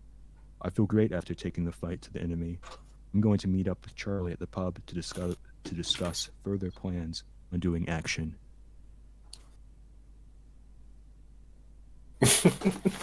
Brilliant. What did I miss? I just cut out. I will say, Liam's English comprehension's improved dramatically over the past couple of days. Has he got the vocabulary, mate? I thought it was accurate. It was good. There's nothing like going up to a bloke who's doing a minimum wage job for the Labour Party and saying, do you know what your haplogroup is? Yeah, it was just wrong time, wrong place. But this is what he wants to do. He's Dopey Chris 2.0. He wants to impress his internet friends on the Patriotic Talk. And he doesn't realise there's no self-awareness of how bad he looks. I mean, because he's taken that video, he's watched the video and thought, "Hey, I look really good here," and then he shared the video. This is why there needs to be more structure, more hierarchy. And I know I'm repeating myself, but there needs to be, the strong, charismatic leader, alpha male sort of types within organisations such as PA to keep these lads in line. And if it was a good organisation, idiots like that would not be doing things like that. They'd be told what to do, how to do it, and how to. Well, he talks about narrow, as it were. He talks about hierarchy, yet he still hasn't spoken to you about that video. Still to this day hasn't spoken to you about that. Like you said, Demi, he talks about how there was hierarchy within the 37, but it doesn't seem to realise as soon as he causing trouble, he was gone. He soon found out there was a hierarchy. Guys, there's 100 British accents, all right? Yes. There's everything from lowlifes like me up to extremely high middle class guys like Sojo, and everything in between, all right? But we're all British guys. but then you listen to someone like Mercian, and he sounds like a fucking West Indian half the time. The thing with Mercian, what he could have done, hindsight 2020, I'll give him that much. He could have read like Labour's policies, etc., and just stop the bloke. I want to talk about the environment, mate. What do you think of Labour's policies on the environment, Arthur, etc.? If you got 5 minutes, mate, after you finish doing your leaflets, cut him some slack. He's, I don't like Labour. He could have done that, and then he could have led on to that. Instead, what he did, he got his fucking phone, he got his camera, shoved it in his face. Oh, what do you think about hello groups and being replaced 2060, fucking 60, and all this bullshit? Most people just say, "Fuck off, mate. You're a fucking lunatic. Get the fuck away from me." And people don't know what a group is, mate. Well, apparently off camera, there was a discussion about the guy not really speaking English that well, isn't there? I heard him speak English. He was like, "I've said my piece, mate. Please leave me alone. You fucking just go away, mate. Leave me be." He's like, he wants to deliver his leaflets. Yeah, I don't like Labour, but you got to be a bit more subtle with these sort of people. He's getting paid money, mate. Yeah. He could have gone completely. You can convert a lot of ordinary Labour Party voters because many traditional Labour Party voters are socially conservative and they've seen their local communities being destroyed by mass third world immigration. But the idea of going up to either a Labour activist or some idiot who's just being paid money to deliver leaflets is crazy. It's just ridiculous. I will say that's one of the beautiful things in a way about our country, the diversity that we do have. I mean, you only have to travel a few miles and you'll hear so many different accents. I mean, in central Manchester, you got, the Gallagher Brothers style accents. Right. And then if you walk up to Bolton, it's different again. If you walk to Liverpool, it's certainly different again. And if you ever end up in the northeast, hearing the Geordie accent, it's different again. I've never been able to understand the That is amazing. My old man was a Cockney guy with a Cockney accent. Down right? south. He was born in 1933. Was he born with a sound of both bells? Was he like Duke? No, mate. He was a South Londoner from Birmingham. Bees and honey, mate. We were harder and badder than those guys from the East End. Trust me. I was also a Bermondsey boy, but no, my old man was born in Bermondsey in 1933. And most of his ex-military mates were either guys from Glasgow or guys from Newcastle or around there. And that's the reason I can understand Glaswegian accents and fucking Geordie accents and all this shit to this day. But they were all Englishmen, One of the things I learned with... I was trying to learn Dutch at one point. And I was listening to people. Well, so you could row with Faust better. We haven't had Faust on for a while. We need to get Faust back on. I love your rows with Faust. Yeah, he got beaten, mate. He got beaten badly. The old clog wearer. The thing is, at least with Faust, he'll actually talk to me unlike Honey Badger, who says "kick Hobbit," and I'm like, you do realise my good friend Fremen on the Sand is letting me host this stream, so. Faust will jump in on the stream. I saw that one. He will get in there. He's not. Yeah, so he'll talk to me, unlike some people. And but no, this was years and years ago. And one of the things you're picking your teeth up off the floor, mate. You scum! I can't believe you think you are. You fucking mag. You fucking cunts! You soppy tart! I'll fucking have you. You won't even have to bash. Hang on, guys. Can I just point out one thing that I think is quite important?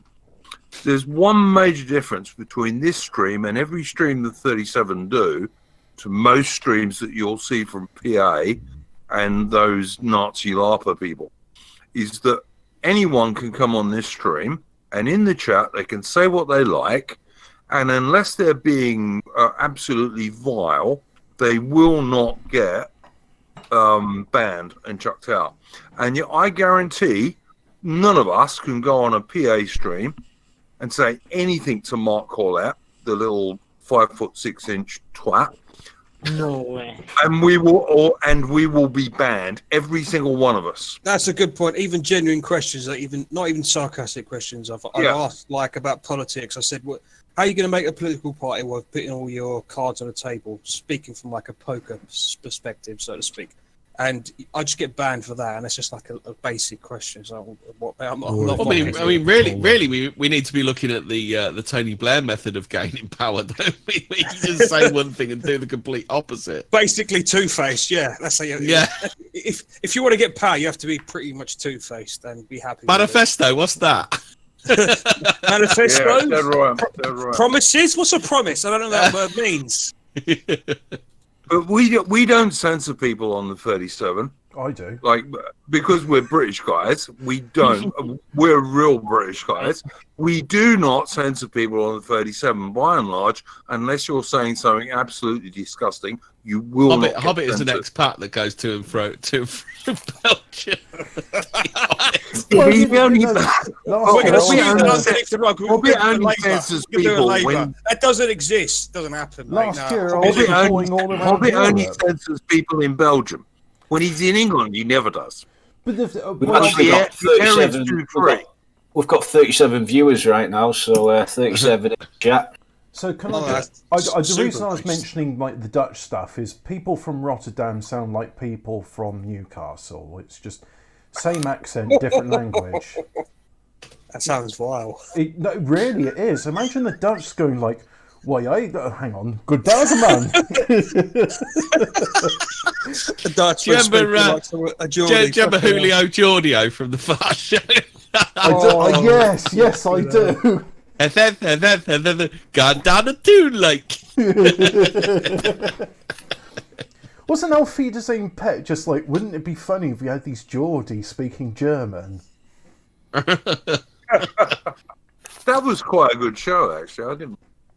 That was based on a thing, though, was it? I mean, do you remember we used to be the scumbags of Europe. We used to go and fucking take everyone's jobs. What do you mean used to be the scumbags of Europe? English brickies went over to Germany to rebuild their houses, registered for them. Yeah, that's what Alfredo's Aim Pet's about. Knock down the houses and then rebuild them. Both times. Those guys were not the scumbags of Europe. They were the guys who were helping build Europe up. Well, we built Volkswagen. I just mean going abroad and creaming the wages. I mean, Mr. Lyons of Lyons Ice Cream and other things, who also built the first programmable computer, I might add. No, hang on, that's not true. The first programmable clock-in thing and the first... but anyway, Mr. Lyons was commissioned by the British government to say, yeah, we don't really want to do the Versailles Treaty. Can you go over there and help them build up their industry? They got this thing called Volkswagen. Can you just make sure that's not very Nazi-like? And, you know, they got a couple of ideas. They got this thing called the Beetle. Can you help them build that car and do... So Volkswagen in Wolfsburg, wherever it is, wouldn't exist if it wasn't for us. So in other words, we should be getting like a subsidy every time we buy like a Volkswagen car, because it's just like, well, you know. Yeah, instead we pay more than everybody else. Yeah, we built that for you, mate. I've never bought a Volkswagen car in my life. Well, they're a bit what's the word I'm looking for? A bit bland, but they, you know, it's reliable like meat and potatoes. Yeah. It's not going to rock the boat. But they're really ugly. One of the really old minis, the old classics, but they're expensive as fuck now. Have you noticed how boring I used to like modern cars are? Jaguars. I used to like Jaguars before they were German. Have you noticed how in general... Ford own them now, don't they? Because is it the X? Was it the X Type? The X Type has Mondeo running gear, doesn't it? I thought it was Tata owns Jaguar. The last real Jaguar, as far as I was, isn't it? That was the last one. Isn't it Land Rover and Jaguar are owned by Tata, the engine company? Could be. Could well be. Who cares? It's all Globo Homo shit, basically. Owned by fucking Japes, mate. Oh, fucking hell. Yeah, it's all Globo Homo shit, which was what I was talking about corporate globalism. That's a thing.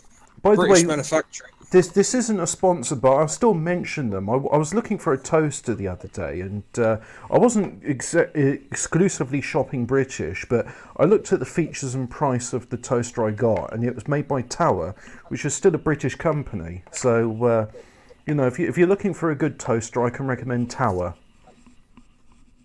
I could do with a new toaster, actually. My one's a bit old and worn. It's quite nice. My toaster is the grill on my oven, but there we go. The thing is, though, as soon as you live in Australia, you don't need a grill in your oven, mate. You just go outside, put it on top of your car, and save your eggs. No, man. I'm in Melbourne, which is like the climate is like not good. We get these odd days when it's like 100 degrees, and breathing in is like you're breathing in a furnace. But by and large, the weather changes every half an hour or so. I can see what the problem's like there, actually. Yeah, well, I mean, that's where, as you told me, Neighbours is based in Melbourne. Yeah, isn't Melbourne really shit, Libby, though, Iron Duke? Oh, totally, mate. We have the largest proportion of feminists who are, of course, extremely left-wing, plus being feminists. We have the largest... We have the largest proportion of soy boys. We have the largest proportion of Marxists. We have the largest. But all the puffers are in Sydney, aren't they? No, there's quite a lot in Sydney because they do that gay pride parade. But I reckon there's probably more in Melbourne, to be honest with you. And we also have a lot of immigrants. And a huge number of immigrants. Sydney is the Brighton. There is performers in the gay prides, and they get bussed around to the various venues all the place. So it looks like the pride parades are bigger than what they are. Hey mate, don't tell me. My goal used to say you're homophobic, and I just used to say. But there we go. I ain't scared of them. Not scared of them, just don't like them. No, I wasn't scared of them. I just didn't want to watch them. Some? Oh, fucking yeah. See, you want some, you little shits. Fucking come on, you can. It's a minority thing, a very huge minority thing. And frankly, do you know what? I don't care what gay people do in private. But why must they do shit in public? Because I had a long think about this, and I asked some people. They get off on exhibitionism. They enjoy the obscenity of the act and how it offends pushing people. it down your throat. I always get disappointed when there's a talk about gays and no one talks about shoving it down your throat. Someone has to say shoving it down your throat when you talk about the gays. It's furthering and widening the homosexual agenda. Oh, you just walked over my joke. You are a very logical, okay? Yeah. And if there was such a thing as yes, if there was that sort of thing. But if you were to have a straight pride parade, do you think it would be okay for like straight white men to fuck straight white women in public on floats going down the road, and everyone would say that was all right? No, I think that's the Notting Hill Carnival, isn't it? I think that's the Notting Hill Carnival. I said white. I said white, Hemi. I said white. The thing is, with like a white straight pride parade, you don't need that. It's just going on your average day out to a normal town that isn't infested with liberalism and multiculturalism. So it's just basically just being normal. But all you guys I know see that is a perversion of life. Like if someone's gay, right? I don't much care really, so long as they keep it private. I don't want to see it. As long as they're not shoving it down your throat. Yeah, I don't want to be. You've said that about 10 times. I don't want to be walking along with my kid, and my kid has shoving it down our throat. Well, the thing is, right?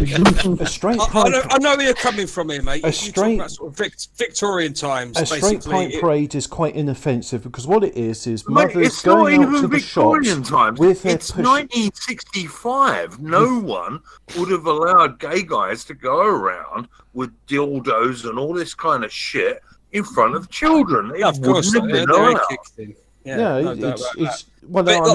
the point was it should be hidden away and no one should basically hear about it. It sort of whispers like that bloke's a bit like, what's he doing around? Yeah, I think to be honest, my policy would always be it would be criminalised but not aggressively policed. Exactly right. Exactly. Yeah. If anyone's seen Peaky Blinders, I don't like using TV fucking quotes or whatever, but there was this bloke, a journalist, and he tried to blackmail one of the Peaky Blinders, and it backfired because he found out he was a queer walking around parks after midnight. And so he said, if you grasp me up with my, dealings or whatever, criminal dealings, I'm going to tell the world that what you're doing.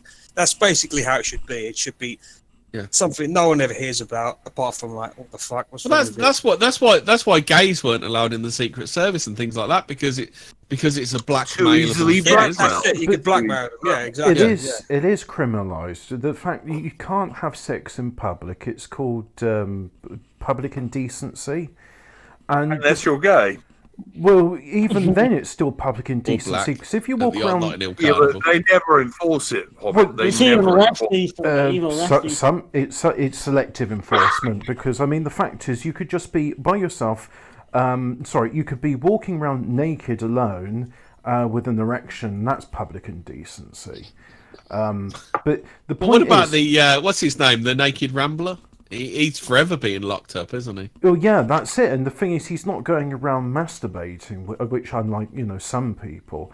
But the fact is, a straight pride parade, it doesn't just have to be like a sexual act. I would say the straight pride parade is when you see mothers going around town with their pushchairs in tow, talking to other mums about their life, and they got the kids in tow. That's straight pride.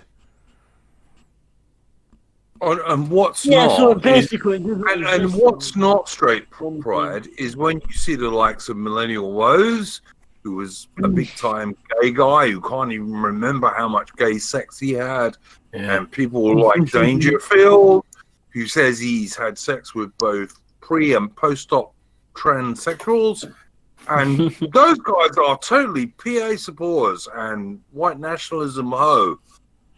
They're not just supporters, Andrew. I mean, they're endorsed and promoted by them, and people like Dangerfield are encouraged to talk to 15-year-old boys like Barclay Welsh about anal sex with transsexuals. 100%, in my opinion, that is not British nationalism. No, it isn't. And the thing is, I've brought this one up before. Colette, he admins Dangerfield's streams, so he does. He works with.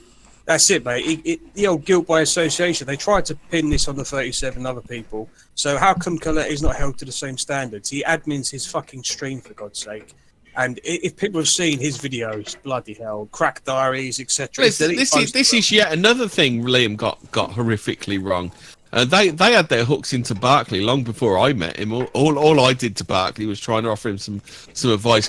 Stop showing your face and stop being a bellend. Get off the internet, mate. Stick to your video games. There's one thing where Barclay did mention he had prior dealings with PA when he came to us, and he says he's going to this PA conference, and then after he went to that, there's like, no, you can't associate. It was Barclay. It was Dangerfield that told him to start showing his face again after we told him not to. And the other lads as well. He's got like 3-4 at least. Yeah. I'm a 55-year-old man. I'm a 55-year-old man with a young son who is serving in the Royal Navy. And my advice to anyone is, if you are fucking 15 or 16 like Barclay, you don't show your face if you're going to talk about nationalism. And preferably get your skateboard out. Yeah, and any group that doesn't tell the same to him is not being a good male role model or in any way traditional. They're just being wanks. Yeah. No, definitely. Yeah, I mean, I wouldn't do it at all unless you really want to get invested. Don't bother showing your face at all. Even if you want to get invested, mate, wait until you're 18 at least. I can't see any advantage to showing your face if you're talking about these sorts of issues. I mean, I don't think people understand the severity of the only time people should show, the only time people do show their face in this generally is when they're fucked, when they've got nothing left to lose. Like that's why Collett shows his face. There are fucked. They won't know the severity until they get doxed in the face, mate. Yeah. They won't know what would happen until That my friend, Meet. You need Hello, mate. Mark Collett is 20 years of failure, and that's what his history is. Well, I have no problem with fuck up, Collett will. Here's a point for Mark Collett and PA. How many sort of not just BNP but other political party members are backing him in his group? I'm just curious. Does anyone know? It's like somewhere around the 0 mark, isn't it? That's a bit strange, is it? Surely he was. He's going to be the future. He was a roaring success. 109 BNP members don't want to associate with him, but Collette's the genuine one. Nice one, mate. Nice one. I've also seen the video where two National Action guys in his room, and he's saying, "I'll say anything. I'll say anything." Like, and these guys were plainly not going to hurt him, but he was terrified. Yeah, we've seen that one. It's grooming. Yeah, as I said in Telegram, how is he going to take down the Jewish government? Well, that's it. He's dealing with serious people who don't give a shit. That they would eat their breakfast and then be told in the morning that certain people have been, I don't know, that's I can put it, that they're removed, so to speak, and they'd carry on eating their breakfast and wouldn't give a shit. Collette would shit himself the first sign of trouble, real trouble. Door put. Well, he is only 5'6". Little man. Even ignoring the meme size, it's a good fucking piss take. But even then, it's just like you look at him, you think, no, you hear him speak, and he's dealing with like psychopaths in the government. There's some big old shoulders Collette's got there. Do you reckon they're bigger than Charlie Dictators?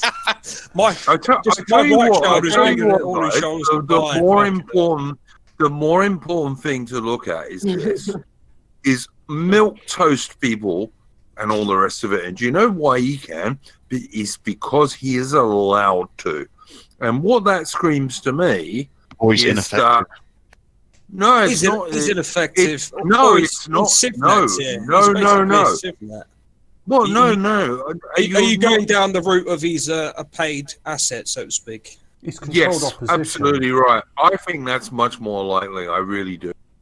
Like I was in the British Army and I did 2 tours in Northern Ireland, and I will tell you now that many more provisional IRA guys were in the pay of the British government than anyone realised, including the IRA or the British public. British intelligence is better than people think it is, and I reckon I have to say that's the first time I've heard Mark Collette and asset in the same sentence. Yeah, I know it's not, mate, but yeah, exactly right. It's not. He's a glow in the dark. But and also look at the people he's involved with in America, many of whom are plainly feds. Yeah, the fact he's streaming with guys like Mikey, who, well, the glow in the dark is, is a Jewish guy that's giving the Roman salute, and he's set up his own party as like what did he call it? Like a honey trap. Yeah, did his own defence and talked himself out of a trial. Yes, and a trial dismissed because he's so high verbally IQ. Well, I think even Jason, the No White Guilt guy, is kind of cutting onto Mikey Enoch and didn't want to associate with him live on stream. These very questionable characters. I mean, he's been outed as a Jew, and he's free to go around doing his salutes, and he doesn't get in trouble at all. But people around him seem to. Yeah, exactly. Collette is a con job, and I wouldn't trust him as far as I could throw him with the left finger of my left hand. I mean, speaking of Collette, you've got Dopey Chris and PWR, and he wants Nick Fuentes on. And if he doesn't glow in the dark, then he glows in the dark more than my fucking profile picture does, for God's sake. There's no chance Fuentes would want to talk to Dopey Chris. Yeah, he doesn't wear cat ears, so yeah, he's not interested in them. He's from Australia, isn't he? Iron Duke, you might meet him one day.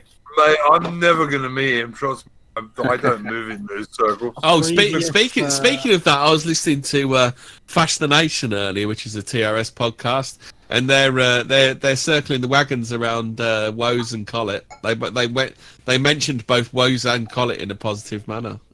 Everybody knows that's a weird hill to die on. That is. There's no way there's not going to be a millennial Yule this year. Trust me. Yeah. Oh yeah. Well, as Hemi's been saying, back by Christmas. Back by Christmas, Hemi. Yeah. I called it the day after they binned him. That's how long I've been calling back by Christmas. Yep. Absolutely.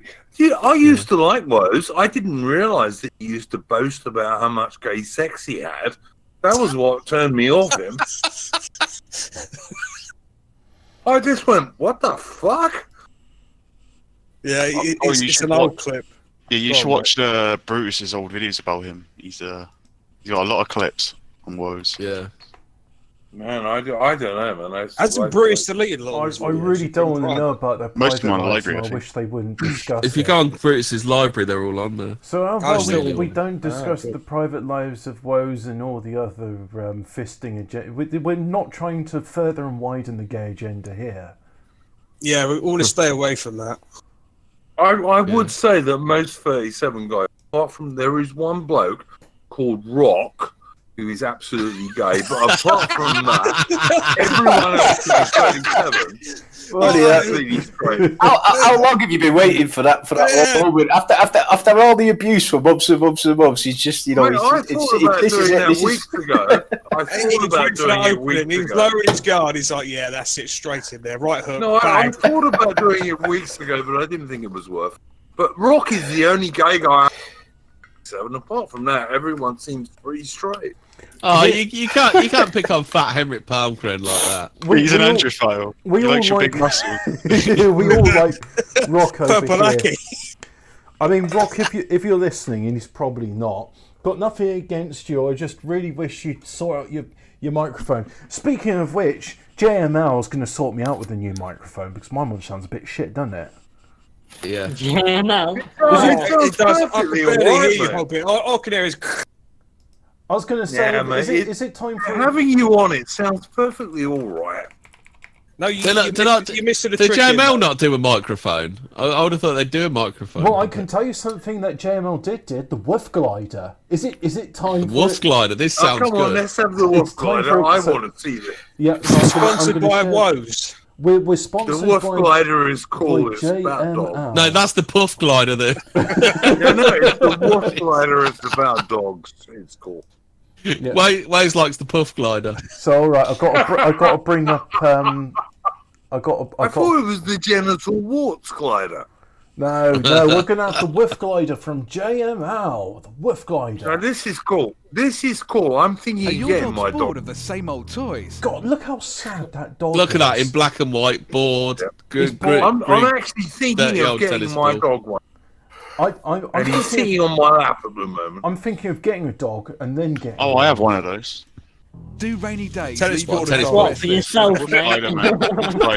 Look how sad They that don't know. dog is. No, with guys, the this is a good advert. But anyway, it really is. we need it back with Look, the Triton. he's looking outside. He can't go out.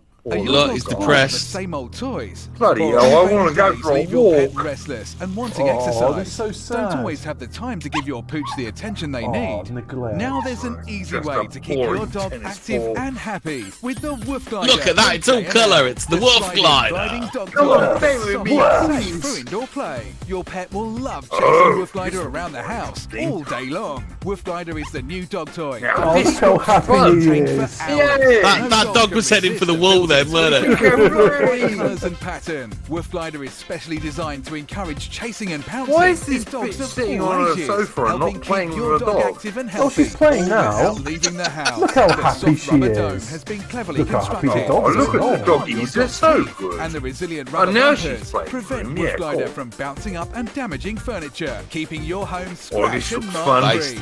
Ideal for Won't social harm events, teeth. playing with friends, Rubber or having bumpers. fun with the family. Wow. And it slides over virtually This is any cool. surface. Best Watch dog it toy skim ever. over laminate, Oh, skate over Is tiles. this a Oh, look, hovercraft? two Coast doggies. over carpet. I'd like to Give know your if the four-legged Wolf friend Glider a is a treat hovercraft that's sure or to not. be a winner. No more getting It's bored probably indoors close, mate. or It's relying probably on the close. weather for your pup's Because if it's exercise. gliding Whether your over best friend carpet is big like or that, small, that's Wolf good. Glider is the Oh, perfect toy for look them how all. happy. Keep No, I your Maybe don't I'll get have one of it. these, Josie, mate. and where? active. I can't go outside. I just want to do the I just want to do the Vic Take Reeves yours bit. to the checkout How does now. it work? I don't know, but it does. JML making every day easier. JML. Yeah, John Mills Limited, making knife easier. What do you get? Dogs are good. Check out now. Britain is the biggest dog-loving nation in the whole wide world.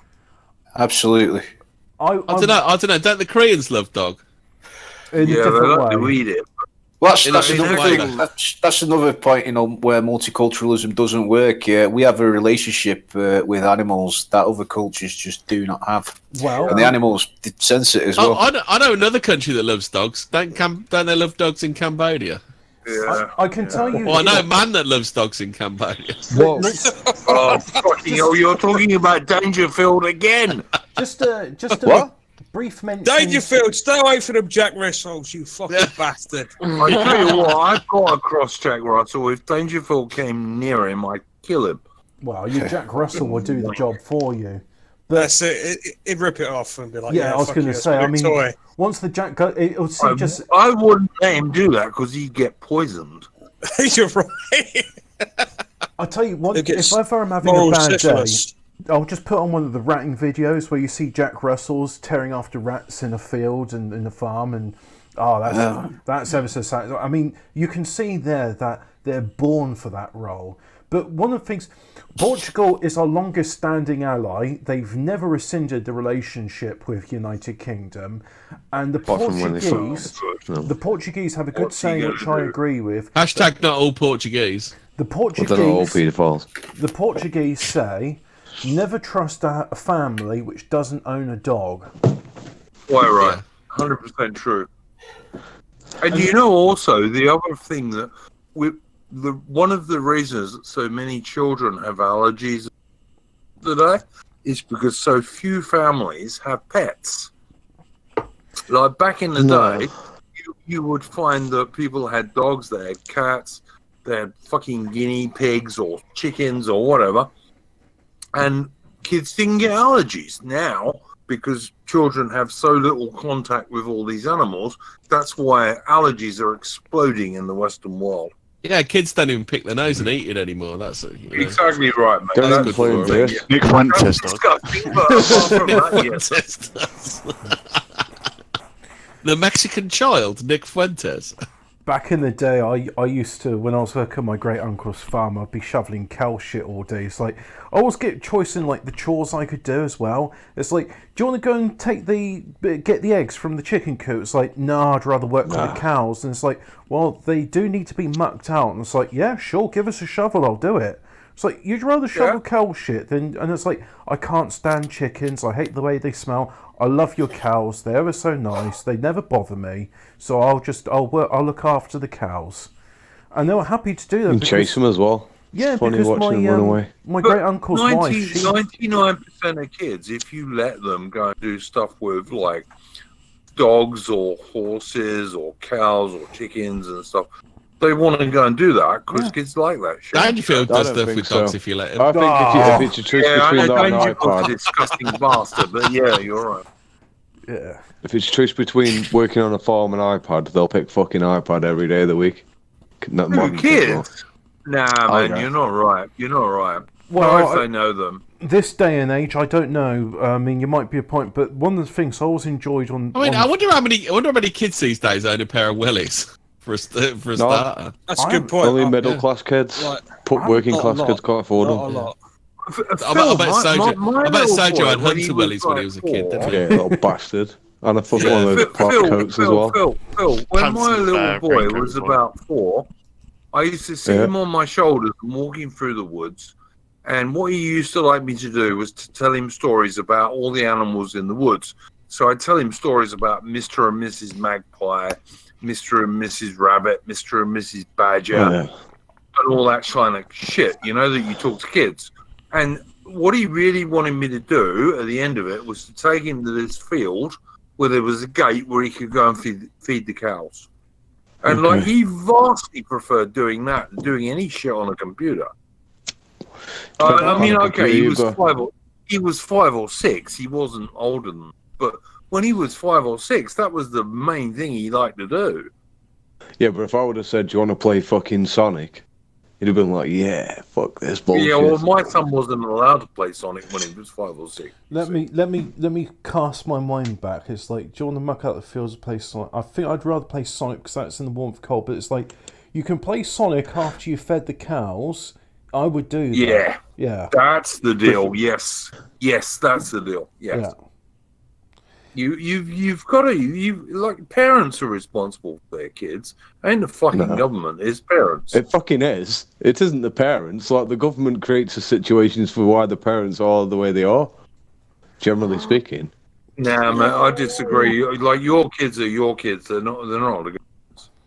Like my kid. The responsibility has to be abdicated, though, doesn't it? Yeah. Well, if you look at what current parents are dealing with, right? They send the kids fucking school. The school is fucked. The entire culture is fucked. Right? They're also poor as fuck. Like parents are poor as fuck. They're working all day and all that shit, so that they literally can't fucking affect their child's life. So this idea that, oh well, you're responsible for your kid, it's like a little bit, yeah, but the entire fucking system is working against me. I Phil, I can't agree with that, mate. My old man got me to read about Julius Caesar when I was like 9 years old. My school would never have done that, but my dad did because he said this is really interesting. Good book. That's when parents had time. But no, he didn't have loads of time. He was a working class bloke who was doing physical labour all day, but he was still able to say, "Look, read this book, son. It's good." And because he was educated.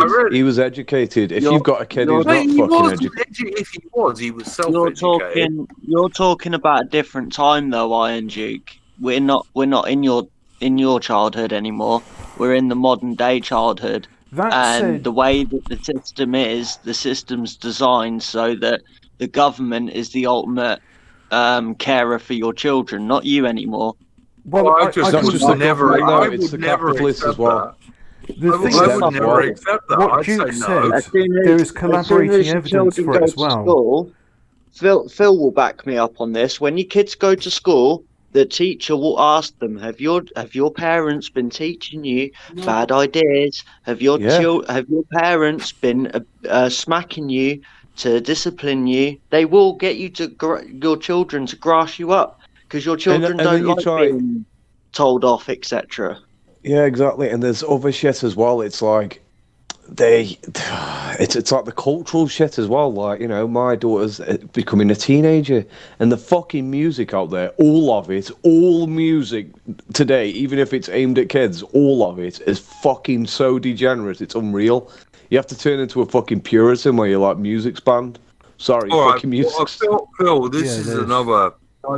This is the second thing I'd do a stream with you with, mate. I'd like to do a stream with you and anyone else who's interested on this. And what we were talking about earlier about corporate globalism versus capitalism. Both of those, I'll do streams on both of those with you, mate. Okay. The fact is, we may not agree, but I think it would be an interesting discussion. My view is that, like, if you are the head of your family, i.e., the father, then what you say goes, and you just don't allow that sort of homo shit. You don't allow that. However, Duke, when you try and do this to a certain point, and then the teacher will be like, well, we're concerned about the problematic ideas you're teaching your kids, so we're going to call Child Protective Services to take your children away. Yeah, okay, Hobbit, I get knocking on your door. Also, it's your kids' friends as well. Kids respond more to their peers than they do the fucking parents. Like the reality is, that makes sense. I can look after my kid. And I'm sending her in a world that's fucked. Now, what's UK like now about homeschooling? Well, you can homeschool. Can you homeschool in the UK itself? Yeah, but you can homeschool. But the point is, it's like if you've got the time to fucking homeschool, and that's a temporary solution. You're essentially saying, I'm going to keep my kid hidden away from society so they turn into a fucking spurg. Because the thing is what I'm saying is, when you can do everything you want with your kid, you can educate them in all sorts of bullshit, yeah. But when you send them out into the real world where they're associating with other kids that are completely fucking fucked, they Yeah, they're gonna be If you exposed to homeschool your kid, your use of the real world. That's true. If you homeschool your kid now, you're just turning them into a lamb for the slaughter. They are, yeah. Much. Yeah, it's better they actually go to school and you try and undo what's going on. So they come back. I'm not sure about that. Have you seen the average kid? Bullshit and all this, and you undo it. You try and sort of put back their brain together, so to speak, when they come back from school. And BLM is great. Yeah, white kids, you have it easier than black kids do. And it's just like, that's fucking bullshit. It's bollocks. But you have to sort of kids word aren't it even really white very. anymore. That's it. You have to be very careful. It's insane. I've seen it in it. The education now is far more political than when even I was a child. I mean, even back then they were trying to teach us how terrible it was that the British Empire went and civilized the entire world. But now it's these like, you are guilty of the inherent sin of being white. How do you plead? Well, you're guilty. Yeah, that's it. My daughter had some homework, right? And one of pieces of her homework was describe how Africa would have been if the British hadn't imperialised and robbed them. Oh. That's what it was. I think I can think of a few fucking terms for that. Yeah. shithole. Mate, there'd been no humans fuck this. They'd fucking. And I went in and said, she's not doing this fucking homework. I said, she's not doing it. The problem is, if you're honest about I had a mate, and his kid went to school, and no joke, no word of a lie, it wasn't the same school that, kids are, American kids and all that shit. And they had Muslim Day. They had to go in sort of doing Muslim prayers and this shit. I'm not exaggerating. Oh, yeah. And the thing is, doesn't it now get noted if the parents refuse to let them go to a mosque? Yeah, the best bit is just pretend like, oh, I didn't know this. I'm just stupid, dumbass. I don't care. That's the best bit. Oh yeah, who knows? Who knows what's going on? Just play a dumbass. You have to do it though. If you actively refuse, that's it, mate. If you actively refuse, then they'll note you down. But if you play sort of dumb, oh shit, I forgot, I was too busy. Oh no, that's such a shame that I didn't remember that. What a shame. Then it's better that way. But if you go, oh yeah, I don't believe in that. Fuck you. Then they're going to come after you. So you have to sort of play a bit. All right, guys. It's also the culture. It's also the culture of kids. If you look at like teenage kids now, all of them white or black, they're all black spiritually. Okay, like white teenagers, they're all black. Kids, honestly, Phil, spiritually. Fuck teenage kids. They have the brains of I'm sorry, the teenage kids have the brain of a pea. But like, what I would like to do with you, Phil, and anyone else who's interested, is I would like to do a stream on education, right? So as well as when this show's over, you guys can organise a stream. When this stream's over, you can organise a stream. But what I will say is, and I agree with this idea that they're spiritually black. However, the reason for that is kids. When I was a teenager, and it's not any different now, they were looking to become a man. They were like, I'm not a boy anymore, I'm a man. I want to do what men do. And the only examples... Why would you describe homo? The only examples... Because it's capitalism, it makes money. The only examples they've got of being a man is shown in gangster rap. I mean, that's what they've got as an example of a man. Yeah, because it makes money. Well, if I was a capitalist and I was giving role models to children, it's like, right, do I give them an English role model where men are sort of prudence and have like one pair of fucking jeans like you all do? You've only got like 2 pairs of fucking jeans, yeah? Or do I give them this like black archetype where they have like fucking 300 fucking types of clothing where they do this peacocking bullshit? But Hobbit, when I was a young boy, one of the reasons I became a British Army soldier, an infantry soldier, was because my dad and my granddad and my great-granddad and my great-great-granddad had all done that shit. Yeah, so you had a positive male and that was the role way model. you became a man, because you did that. Yeah, and that was a damn sight more manly than pretending you're some West Indian. But the thing is, though, this stuff doesn't even matter anymore. I mean, you can have like a massive chain store that's been owned by one family for hundreds of years, and then like the most recent member of that family will just go, LOL, I'll just sell it off. Yeah, fuck them. You know, that kind of stuff. It doesn't. Yeah, but they don't care anymore. All you're doing there is like putting us all on the lowest common denominator, and yeah, you're for a lot of people, but it isn't everybody. Because if it was everybody, there'd be no such thing as the 37. I often wondered to myself, if I was a teenager growing up in this day and age, who would my role models be? Because back in the day, I used to look at astronomers and the scientists, and there were certain musicians like Boards of Canada. Yeah, but no, I mean, that's the thing. I mean, I would have been sort of told, like, oh, you know, Neil deGrasse Tyson is the sort of astronomer you want to be like. No, fuck Sir Patrick Moore. You don't want to be like him. He was problematic. So mate, I want to be like Cecil Rhodes, mate. Yeah, but they didn't even tell me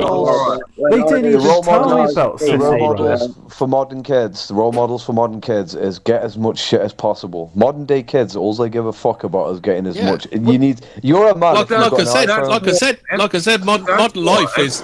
Modern life is whoever dies with the most money wins. Yeah, that's we've got London gangs. Like a black man. Get all the fucking money you can and most possessions, and then you win. But you don't really. It's capitalism, guys. This is why in London we have. This is where I disagree.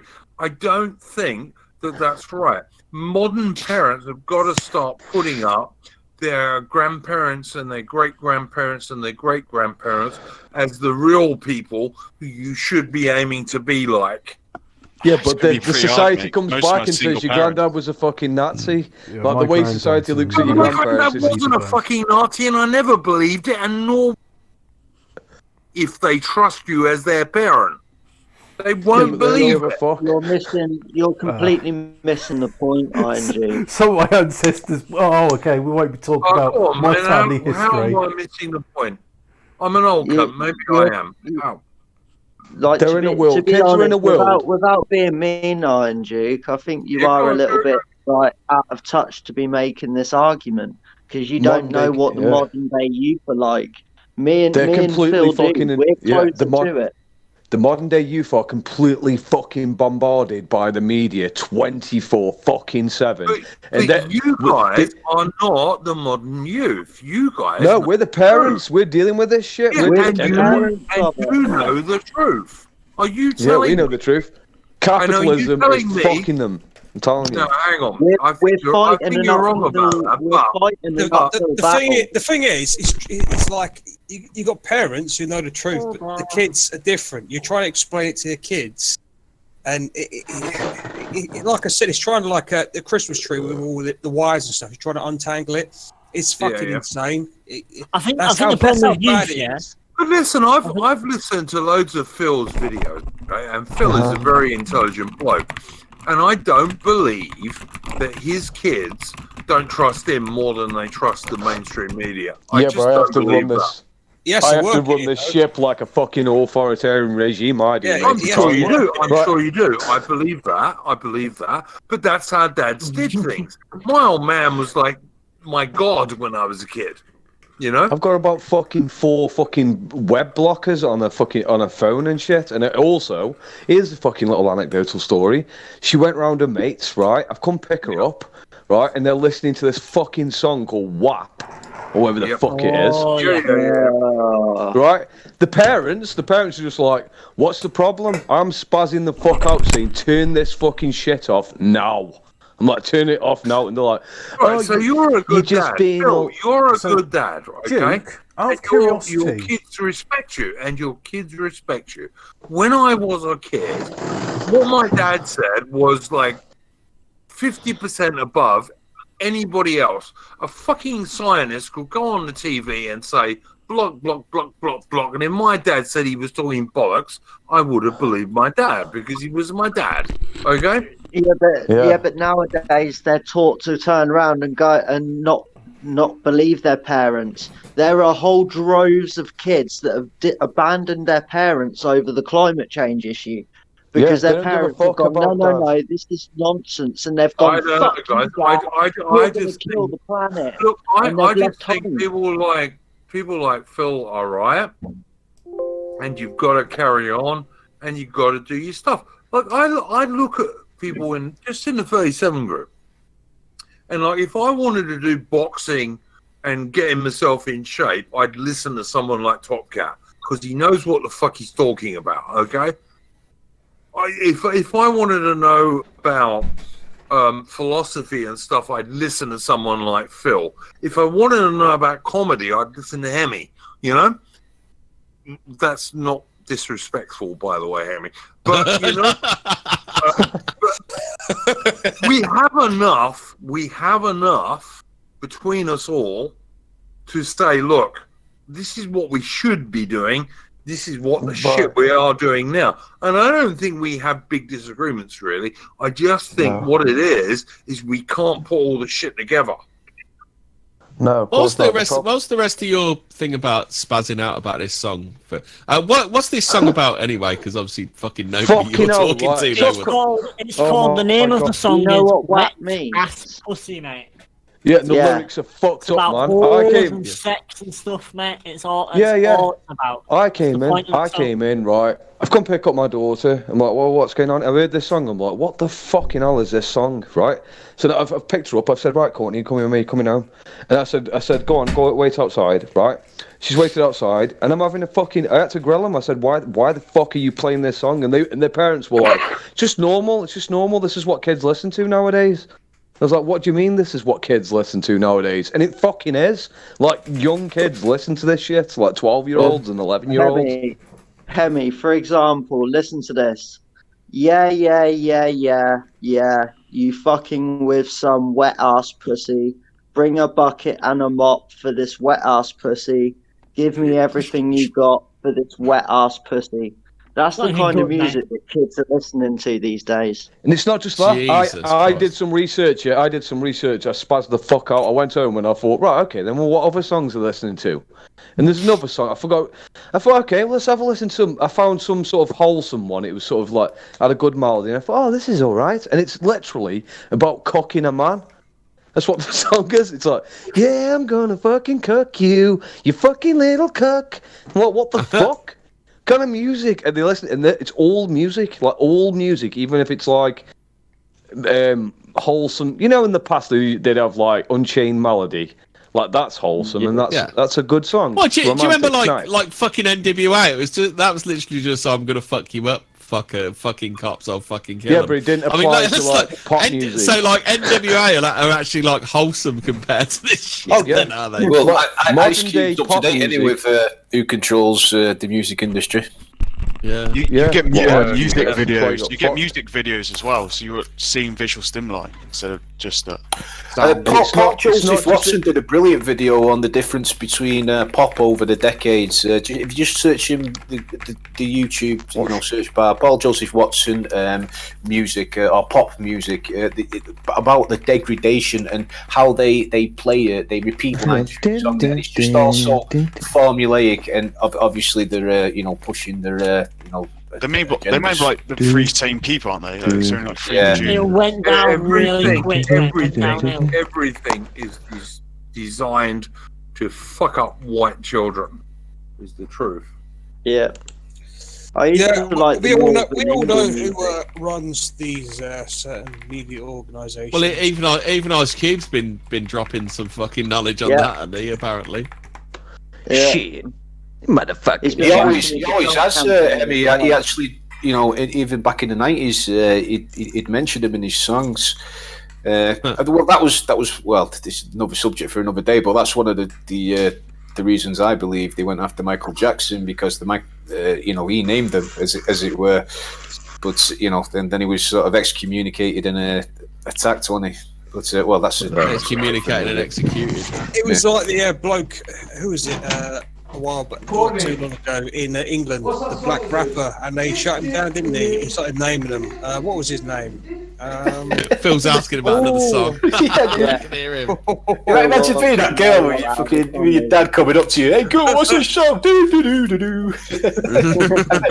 He's a fucking cool dad. I bet he fucking embarrasses her, at the school gates or whatever. I bet he went absolutely mental when he heard that fucking WAP song being played to his daughter, mate. Fucking anyone would fucking berserk. The thing is, you see, Phil, his daughter, won't get attached to a Pakistani fucking grooming gang. Well, my son was listening to some black rapper called Travis Scott, and I was in the other room, sorting the bedroom out, and I could hear it from the front room, and I literally come running through the house, and I went, "Get that shit off my TV now!" And he was like, "What?" And I was like, "Don't listen to that." I was like, "You listen to wholesome music, boy." Like Screwdriver.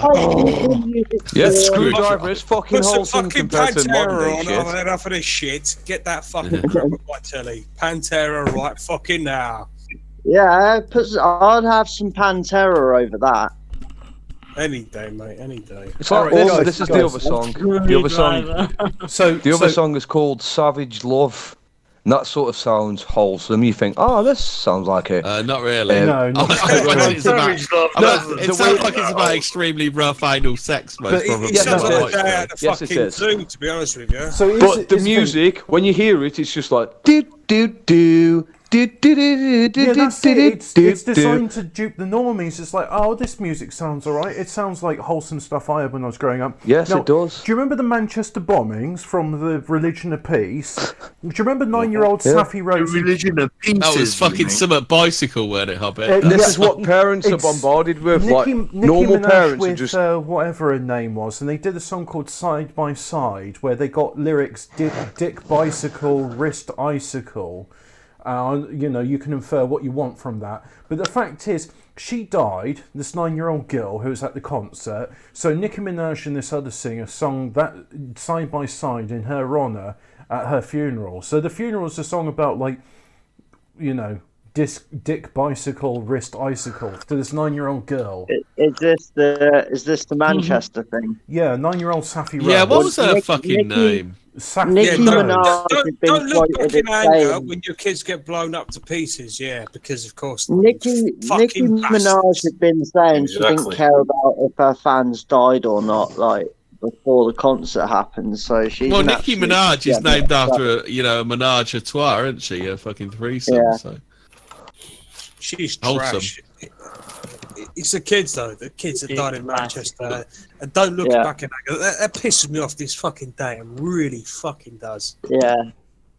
Well, apparently that was staged, weren't it? The don't look at, someone there started it, didn't they? Yeah, that was. They had it planned already. Yeah, in case of a terror attack, they had it already planned. Yeah, I heard about that. Yeah, just to sort of cover their asses. Like, fuck off. Only a moron. Had nothing to do with Muslim immigrants. It was just whatever. Yeah, here's a funny thing, right?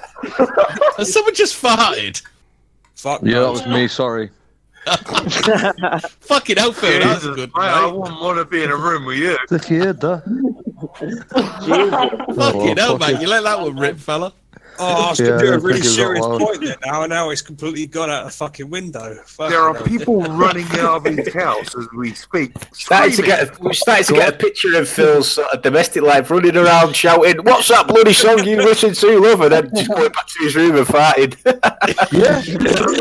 The shit I have to deal with. Where it's like, oh, you just don't, like, my missus, she goes, oh, you just don't understand kids. You don't want to be that dad. You want to be that dad where they sound. I'm like, no, fuck that. No. I said, this is about... That's the problem with parents. This They isn't want about making them to be happy. the best mate now, don't they? Yeah, they do. It's like, I'm not your best fucking mate. I'm controlling this shit like Hitler. Mate, This is getting out of hand. your dad, if you're a boy especially, your dad is your main male role model. He's the bloke you look up to. You look up to him and you admire him because he's what you want to be. Well, that's what dads are. My mate's missus. I'd argue, Iron Duke, it's more important for little girls because the dad is the template for their future boyfriend and who they actually go for. So if the dad's a piece of shit, they're going to end up with a piece of shit. Yeah, but I'm not. There is a lot. Top Cat, you're right. You are right, Top Cat, but I'm not even going to get into women and daddy problems because that's like you could do 50 million. Melinda Bruce posted.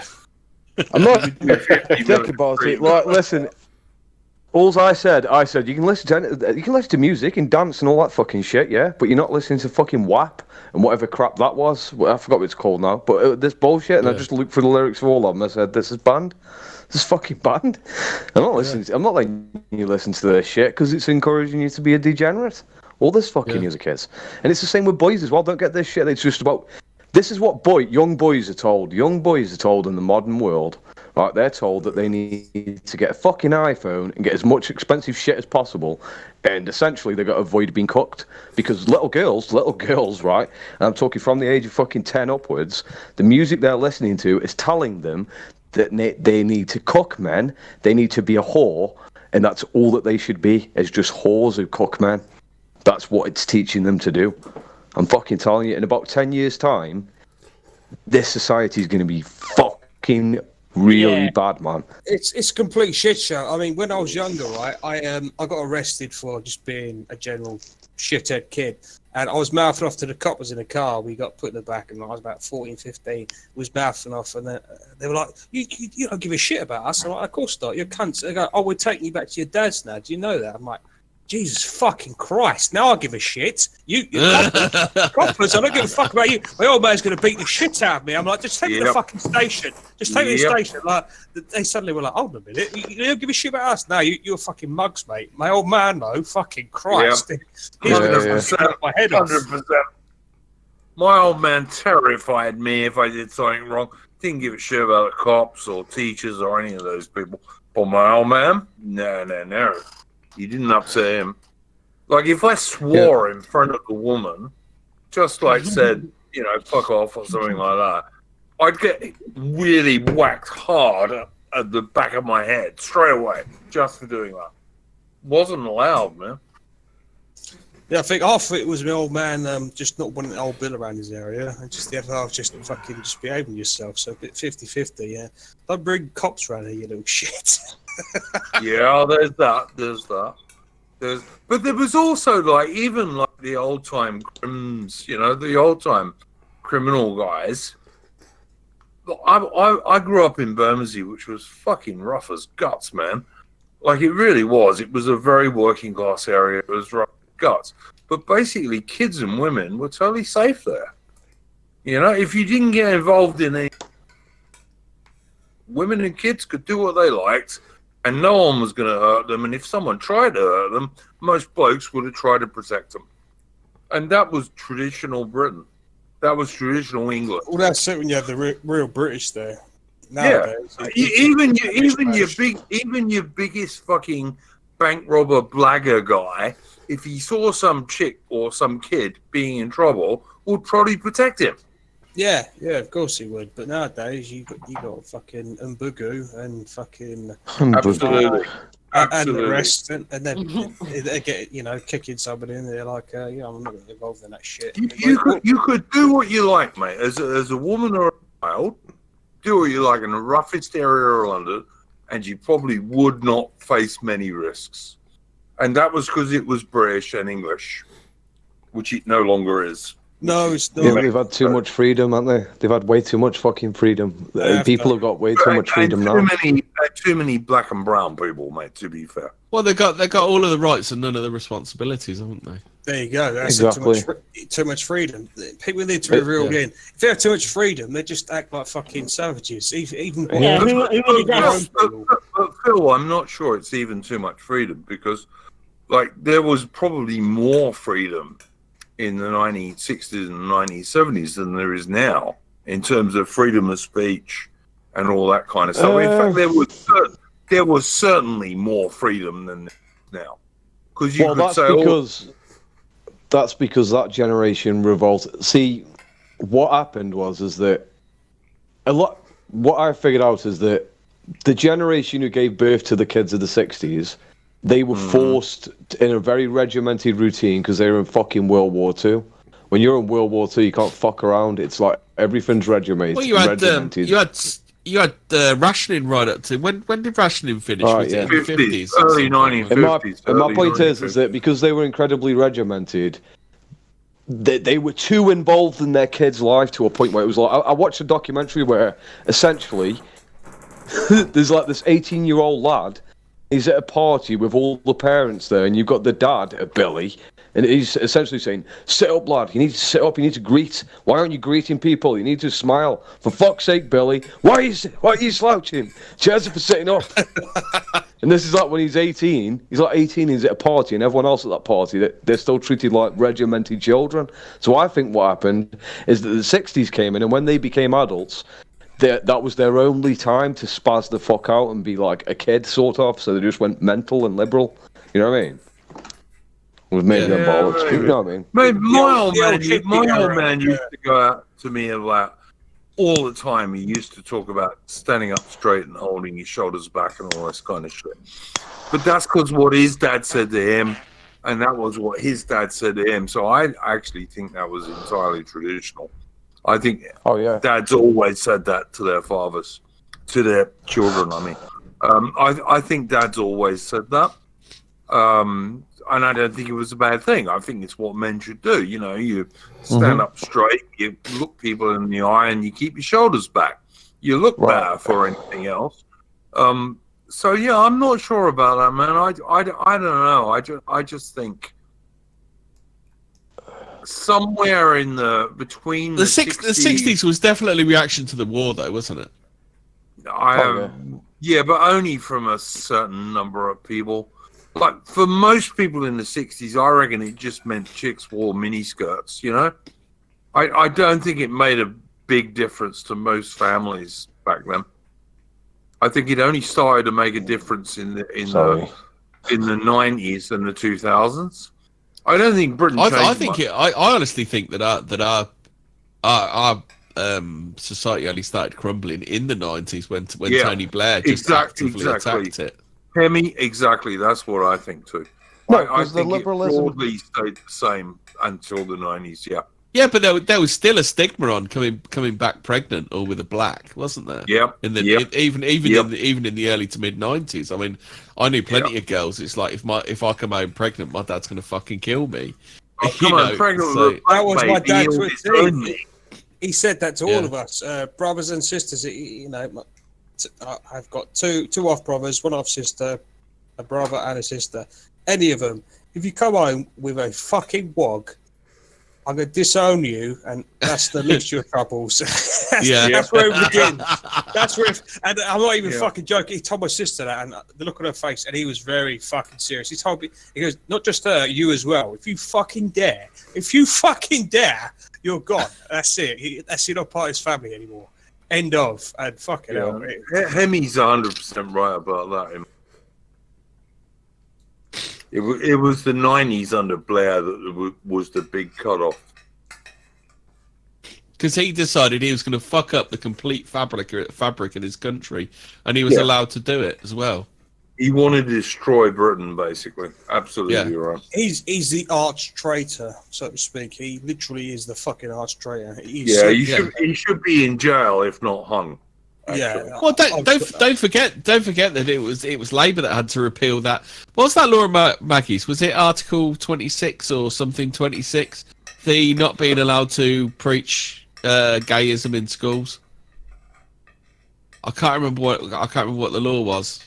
Agenda 26 or something. Blair would have got rid of. Blair fundamentally changed gay in all sorts of ways. He basically destroyed the place.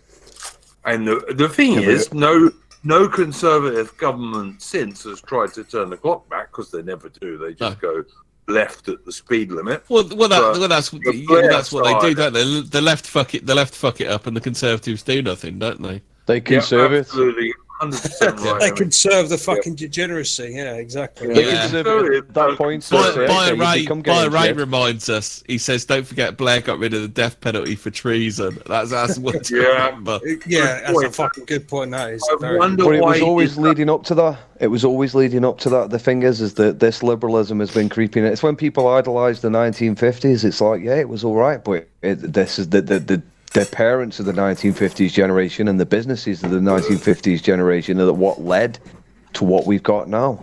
I totally agree with you. I think I see this where people think we should go back to the 80s or the 90s for fuck's sake, which is ridiculous. But I see people who want to go back to the 50s. But if we went back to the 50s, we would still end up where we are now, 50 years down the line. You've got to go back. I'd take the 90s. I'd take the early 90s. I would now, Hemi, absolutely. You just like the music, Hemi, that's why. What about the rave culture? What about the rave culture? My teenage years, so.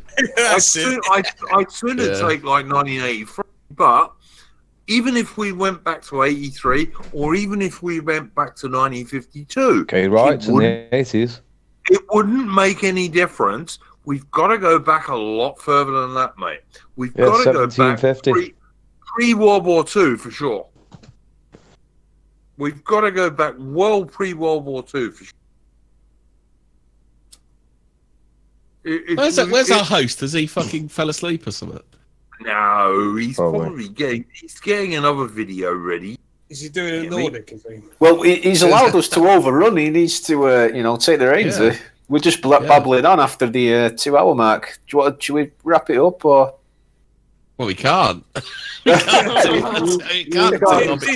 train has no brakes. It's going to keep going, Top Cat, mate. I do remember falling asleep whilst I did a stream once. It ended up 10 hours long.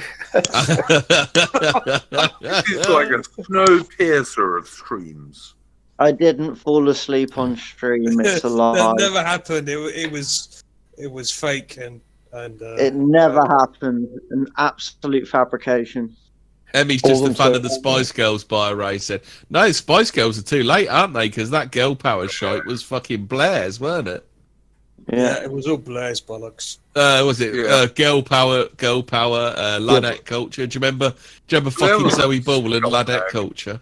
Oh, Blair was an ass scumbag. He got nearly 200 British soldiers killed in Iraq, and he got about 450 British soldiers killed in Afghanistan. Yeah, weapons of mass destruction. Not weapons of mass destruction. There was no weapons of mass destruction. Do you remember the Iraqi supergun bollocks? Do you remember that? Oh, fuck. Oh, yeah? 45 minutes and we're going to all die. No, mate. Fucking Saddam got rid of that shit because he didn't want to get invaded by the fucking, NATO and stuff. Yeah, oh no, he still has it though. Tell me, Tone. Tell me, Tone. How did they know that? How did you know that Saddam had bought this? Who sold you this? It wasn't me. Of course, we know he's got it. We sold it. Oh, hey, don't. That missile fell the back of the truck. Yeah. Pikey's, mate. Yeah, fell off the back of the truck. Pikey sold it to him. Yeah. Whatever the situation we're in, it's fucking a lot worse than people realise. That's what it is, isn't it? Especially with kids. What we must do is stop mass third world immigration. If we don't do that, no, that's the first one we've got to do, Phil. Okay. If we don't do that, we can't do anything else. There are other things we have to do too. Yeah.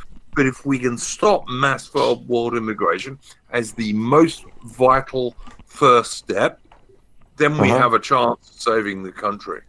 Yeah, but if you how do we do that then? How do we do that? What's your genuine ideas about how we actually do that? Because it seems like so far that everyone has always said about this. Oh, we need to stop it. We need to stop it. And that every time there's been some political pressure group or party that's raised up and said, "Oh yeah, we're going to stop it. We're going to stop it," nothing's actually been done. So when are we actually going to do something about it, rather than just sit around and be like, "Oh yeah, we should stop"? Okay, mate. What's your idea about it? What's your theory how we should do things and solve stuff? I'm not saying this theory. I'm generally just soundboarding about what should we do. I'm just throwing. Can our live action role play as the state?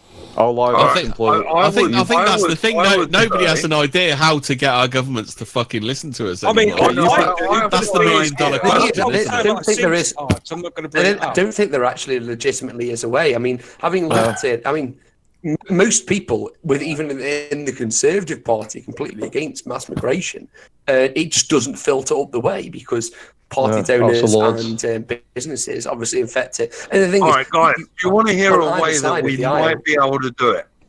Okay. A way we might be able to I'm interested. The same way that we got Brexit, which most people didn't want. All right, no, we haven't, but we're getting there. All right, and it'll probably be crap.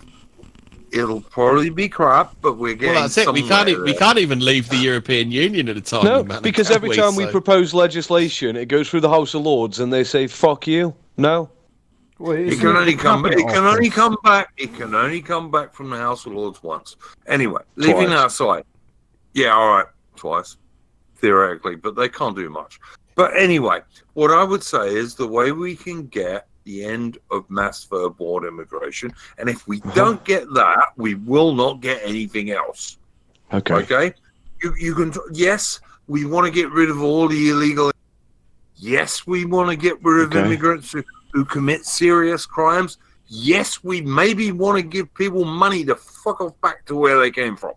I agree with all those things. But if we do not get an end to mass third world immigration, we can't do any of them. And the only way we might do it is if somebody like Nigel Farage comes around and says, look, this is going to be our main plank. I don't have the Brexit party anymore. I have the British party or whatever the fuck he wants to call it.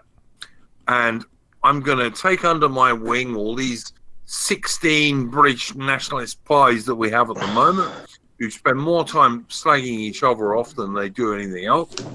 And if he got even 12 or 15 MPs into the House Commons, which is by no means impossible, the Conservatives would have to adopt his position or he would outflank them to the right, just like he did with Brexit. And I think the thing is that the flaw in that is that UKIP never got any power. The thing is, the UKIP was obviously a pressure group. They never got more than 2 MPs, and both of those were disaffected. But they didn't. Well, I don't necessarily disagree with you on your premise there.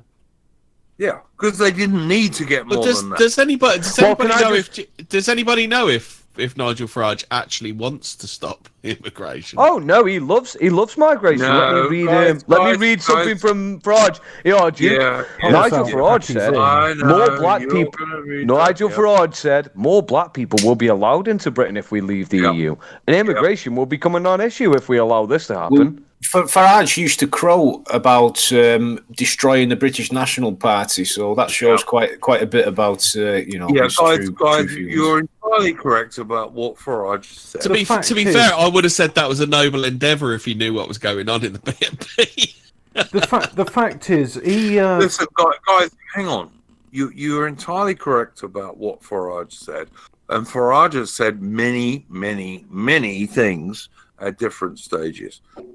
You might have noticed that earlier in the year, he started talking a lot about illegal migration from France.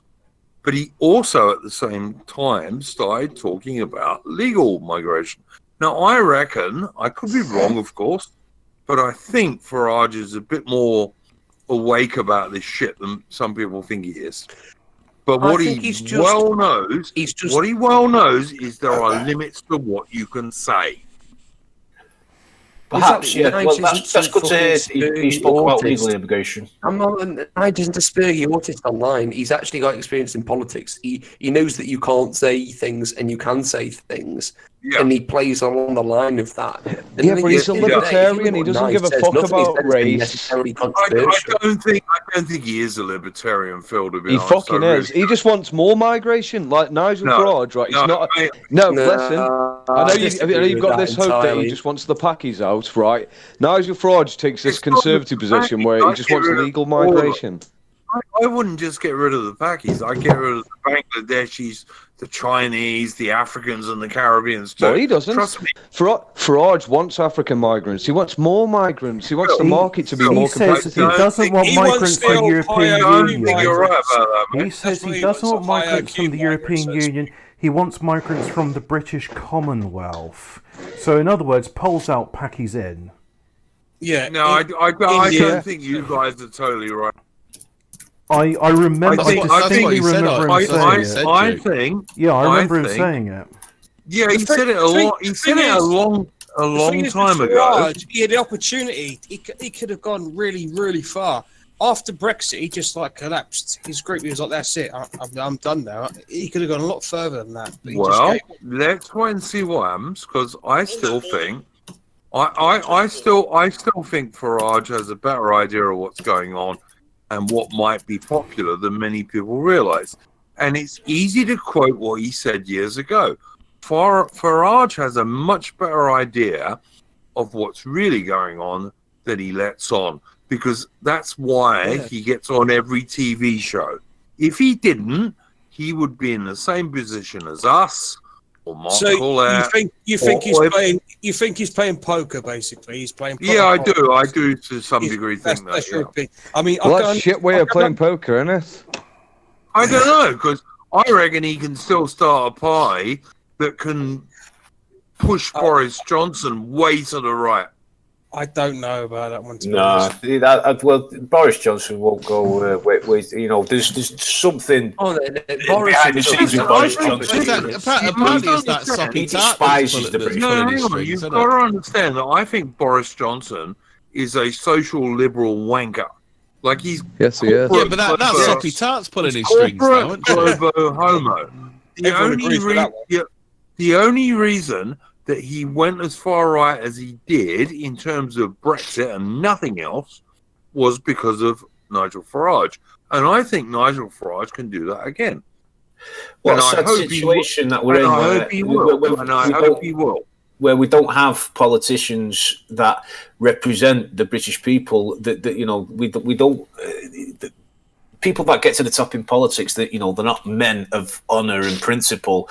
They are like you're alluding to here. They can be programmed. They don't believe in anything other than maintaining their position and fuck everybody else. But the fact that we have a prime minister that might need somebody to push him along to stop attacking the British people is just a fucking disgrace. They just all need to go. Every single one of them. Just rip them out. I don't disagree with you at all. I know. We need an alternative. We need a patriotic alternative. When you talk about Boris Johnson is talking point. Oh, I don't like this. Let's just get rid of it. Can I read a quote from Nigel Farage? He says, "When did he write it? When did he write it, Phil?" Okay, let's look at the date first. This is 2015, admittedly. Right, but he says this. He says, I have to confess, I do have a slight preference. Before the Brexit vote. This was when he was at the peak of his powers, probably 2015. Yeah, and he said this. He was somewhere near the peak of his powers. He said this. He says, I have to confess, I do have a slight preference. I do think naturally that people from India are in some ways more likely to speak English, understand the common law, and have a greater connection with this country than some people that come from perhaps countries that haven't fully recovered from the Iron Curtain. So that's Eastern country. So he's just, like someone said, Poles out, Packies in. That's Farage. Let's have a proper discussion about that. Guys, hang on. I'm in the minority here. I'm in the minority here. So let me say this. That's Farage trying to talk before the Brexit vote, okay? And he's trying to convince as many people, like, I'm not a Nazi, etc., etc., etc. Farage is much cleverer than many people think he is, mate. He's never said... He's not a fool, but the thing is, I don't trust him. Do we remember that Mate, time when he I don't trust nearly died anyone in a either. plane accident? I don't trust anyone either. But if we are going to get a we don't genuine remember it. I remember when he populist survived that party plane crash. that could actually get votes and get a few MPs, Farage is the only way we're going to do it. Yeah, but he's like, the thing is that. So what if Nigel Farage actually dies in a plane accident this time? Then what? Will you just start Shit Creek without a paddle? We can't pin all our hopes on... It's a false hope. We can't pin all our hopes on one man. Hobbit, no, because in that case, you or I will take over. But apart from that, yeah, maybe. Well, this is the thing. I mean, ever since he survived that plane crash, he's really had to toe the line. And frankly, I often thought this Brexit thing was just a thing of like, oh shit, I'm not doing my job. They're really going to come down hard on me now. Because the fact is, it's like, he was supposed to be controlled opposition, a safety valve for nationalism, and it all got out of hand. And it's like, we got the referendum. rather than getting UKIP in power, they just like the Conservative Party's like, oh yeah, let's do a referendum, and then we were never going to get UKIP in power. That plane crash, fucking hell. I think anyone watched. I think that was a bit fucking odd, to say the fucking least. We were never going to get UKIP in power. All right. The reason the Conservatives... we were just after the Brexit vote, just before Maggie May got voted in, Labour were absolutely fucked. No one believed it. No one believed in Magic Grandpa at all. But the Red Wall UKIP were perfectly placed to make gains. Hemi, the Red Wall hadn't fallen then, sadly. But UKIP, yeah, they were going to get they were going to get MPs. Oh, they really could have. They were going to get MPs. They were never going to form the government. They had the working class in the palm of their hand. They had so much fucking votes in the south, not in the north. Not in the north. Yeah, that's very true. They didn't in the north, mate. The Red Wall was still there then. Now, maybe, but not then. The thing is, you are never going to get a third party come up and take power. The only thing it can do is to cause enough shit to the Conservative Party that they move right. We done talking about ethnics the Labour yet? Party as well. We started. The Labour Party is shit, and most people realise it's shit. All right, most people realise the Labour Party is the most anti-white British party there is. It fucking hell, I don't know about that. Well, all right. They are just about starting to wake up north, though. There's more white people in Labour than there is in Conservatives. I don't think that's true at all, mate. In terms of no way, mate. No way. Citation needed. I'm going to need to see some numbers on that. Yeah, me too. What do you mean by in, Phil? Do you mean actually in the upper echelons, or do you mean like at a grassroots level? Yeah. Oh yeah, I absolutely believe. Yeah. Yeah. I mean, look at the fucking cabinet. Echelons, yeah. Listen, I'm not a Conservative Party, sure, mate. I detest them. Hello. The best Conservative guy that I have seen recently was Rees Mogg, and he's a wank. I'm sorry. He's a pussy. Yeah, I don't like him at all. They're both two sides of the same coin. They're both fucking treacherous fucking states. Yeah, no, I totally agree. Well, they all want mass migration for different reasons, don't they? I'm not. Labour want to replace the working class. One's capitalist. That's it. Labour want to replace the working class. The Tories want to replace the middle class. All I am saying is, the way for nationalists to go in the UK, like real British white nationalists to go in the UK, is to make the Conservative Party go right, like we did with Brexit. It's the only way we have. Yeah, by the time we've made them. Oh, actually, hold on. We've got a controversial opinion from Ray here. Cameron is accidentally the best PM in living memory. What the only because he did the Brexit, but his thing. He's just kicking the hornet's nest for a laugh and then running off. Yeah, I think so. Well, he said it was also under Cameron that police started investigating so-called grooming gangs. Yeah, Cameron only had that referendum because of UKIP. No UKIP, no referendum, and the cathedral, to use Mulbug's term, and I'm not pro Mulbug at all. Christ. And I'm not pro Mulbug at all. But the cathedral thought they were going to win that vote easily. Matt, I'll tell you all about the cathedral if you sit down and listen.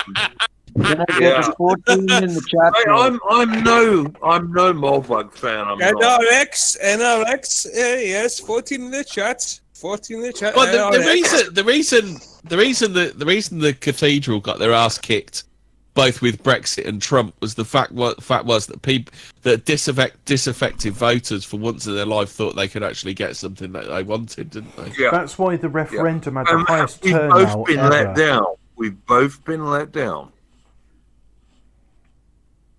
It was the highest turnout we ever got because it was like, oh shit, this is actually something where the parties can't fuck it up. It's a yes or no. Do you want? I still didn't fucking vote. I only voted for Brexit. That's the last thing I. Well, that's the thing. I remember the question. We still haven't got it. Should we leave or stay in the EU? And the answers was leave or stay. And I put an X next to leave, and I believe. But you didn't know what you were voting for, Hobbit, when you voted. Yeah, because it's like you were tricked, Hobbit. Is this a Bill Clinton moment? It's like, well, it depends what leave means. Yeah. We're not going to fucking leave either. I know they're just going to pretend that we've left, and then most people will think we have left when we haven't left. Yeah, I hope you're wrong, mate. I hope you're wrong. It's going to fucking happen. There'll be a quote unquote was it you that said this, Phil? There'll be a quote unquote like financial crisis that means we'll have to join the EU. Correct. Like this one now. What you mean, like the COVID lockdown crisis? For no reason whatever. I just don't want the fucking euro. I mean, you look at they've got pink notes for fuck's sake. They're like a good housewife. They don't let anything go to waste, do they? Yeah, of course not. No. Nobody needs a British army. Let's have a Euro army. Who doesn't think that the army being run by Germany would be a good? Yeah, I'm sure Russia isn't laughing at the idea at all. To be fair, I do believe that in some degree it's all about like paranoia over the Second World War. They're scared to death of another war breaking out, aren't they? And that's why they have to mesh us all together, don't they? Yeah, it's much more government global. The thing is, the more they try to prevent the fucking war, you know, I'm not an expert on this, but what you look at history, what is a constant in history? It's wars. There's wars. There's fighting. It's just like the. No, man. Humans are peaceful. We don't fight much. Yeah, of course not. We're brotherly love. Spear chuckers don't fight at all, mate. You know, they were just chucking spears at fucking, elephants and stuff. Each other. Yeah, never. They didn't kill each other. Most of the black African slaves weren't sold to white slavers by other black guys. You mustn't say things like that. That's kind of like true. Anyway, the point is basically, the more they try to prevent it, the more they're going to push it. It's going to happen one way or the other. Well, I'm off to bed, lads. Night all. See you later. Oh, what a week, man. Oh, has he gone? What a week, what a year. It's 9:30. Oh, bedtime for Papa Hemi. Maybe he's one of these guys who thinks like 2 hours before midnight is worth 4 hours after. He's got to put his dentures on. He's a tradie, so you know he's up early. Who fucking knows? Sound like me a bit. I don't know, guys. I still think our best chance of getting anywhere is like some sort of populist nationalist party led by Raj, because I reckon he'd get MPs, and at the very worst would force the Tories to go radically right. What do you think? What do you think about Curtin then? Curtin. Oh, okay. Curtin is the guy. He's the bloke who used to be in the UKIP. Yeah, he is. He's in he's in London Mayoral Assembly for the Heritage Party. He's a half-caste guy, isn't he? Yeah, so he gets a free pass. So he can, he's more quarter caste, but yeah. Oh, who gives a fuck? Quarter caste, half caste? Who gives a shit? Anyway, I've seen him sort of have a go at Khan and stuff, which is quite funny. He seems all right. I mean, I get the idea of like, we should speak for ourselves. But the thing is, at least he's doing something. Mate, I have a nuanced view of that stuff, to be honest with you. The thing is, you only get a free. Cut out every half-caste guy in the country. You just can't. No, it doesn't make any sense. Here's the thing, though. He gets a free pass for criticising Khan because he is half-caste. If a white bloke went up, so good from that point of view. Good from that point of view. Fair enough. I mean, that's the thing. That is good, but also we shouldn't have to hide behind that. That's all. We should not have to hide behind that. A native Brit shouldn't have to fucking deal with this bullshit. A native Brit shouldn't go up to someone and say, you're full of shit. Exactly. We should recognise that. Up our country, but you also, our capital. You know, it's You should have to hide. But also, Curtin seems like a right good lad though with what he said. I mean, what I like some stuff he seems actually on Twitter some said like it's like, oh my god, like there are actually some really really good takes. Like consistently, really on the point take. It could be just no politician play the game. But you know, speaking of good takes and all that. Well, the thing is I've been talking to a UKIP press officer who used to work under him, and he says he's a decent lad. He knows him, and you know what I've said. Well, if he's a decent lad, like I've heard it before, my mate. I'm not behind it. This bird is really nice and all that. Yeah, she's good, and then I found out otherwise. So the thing is, it's like this is the thing. It's like guys, when I was a British infantry soldier in the 1980s, because my battalion was recruited in London area, we had like 12 or maybe 20 odd black guys who were mostly West Indians. Okay, but and I knew, and they were basically good British soldiers who did what I did. Okay, so that's great. A word from our sponsors. Hang on. Duke. Their chances of getting killed were pretty much the same as mine. So I'm not totally against people who are in a very small minority who regard themselves as British. And that's all I wanted to say. All right, okay. Now it's a word from our sponsors. They're a very minority. A West Indian guy who was my security guard at work, and he was fantastic. He was the best security guard we ever had. He broke a man's arm. He ran after like a bunch of people. It's time for the swivel sweeper, guys. It's cleaning a breeze. Swivel Sweeper G2. Are we still fucking live? All kinds of messes. Yes, we're in the third hour. It's Civil Sweeper. Third hour out of how many? How many is it going on for? This will be the last one because I wanna go to bed after this. Grams, it's super lightweight. Swivel Sweeper has a unique touchless dirt tray. That means you never have to touch the underside of the No, that's what I want to see. And the thing is, we invented time, so it is 20 to 10 everywhere in the world. That is correct. Look at that. This is the sort of innovation you only get from JML and England. You don't get this sort of sophistication from the French or Germans.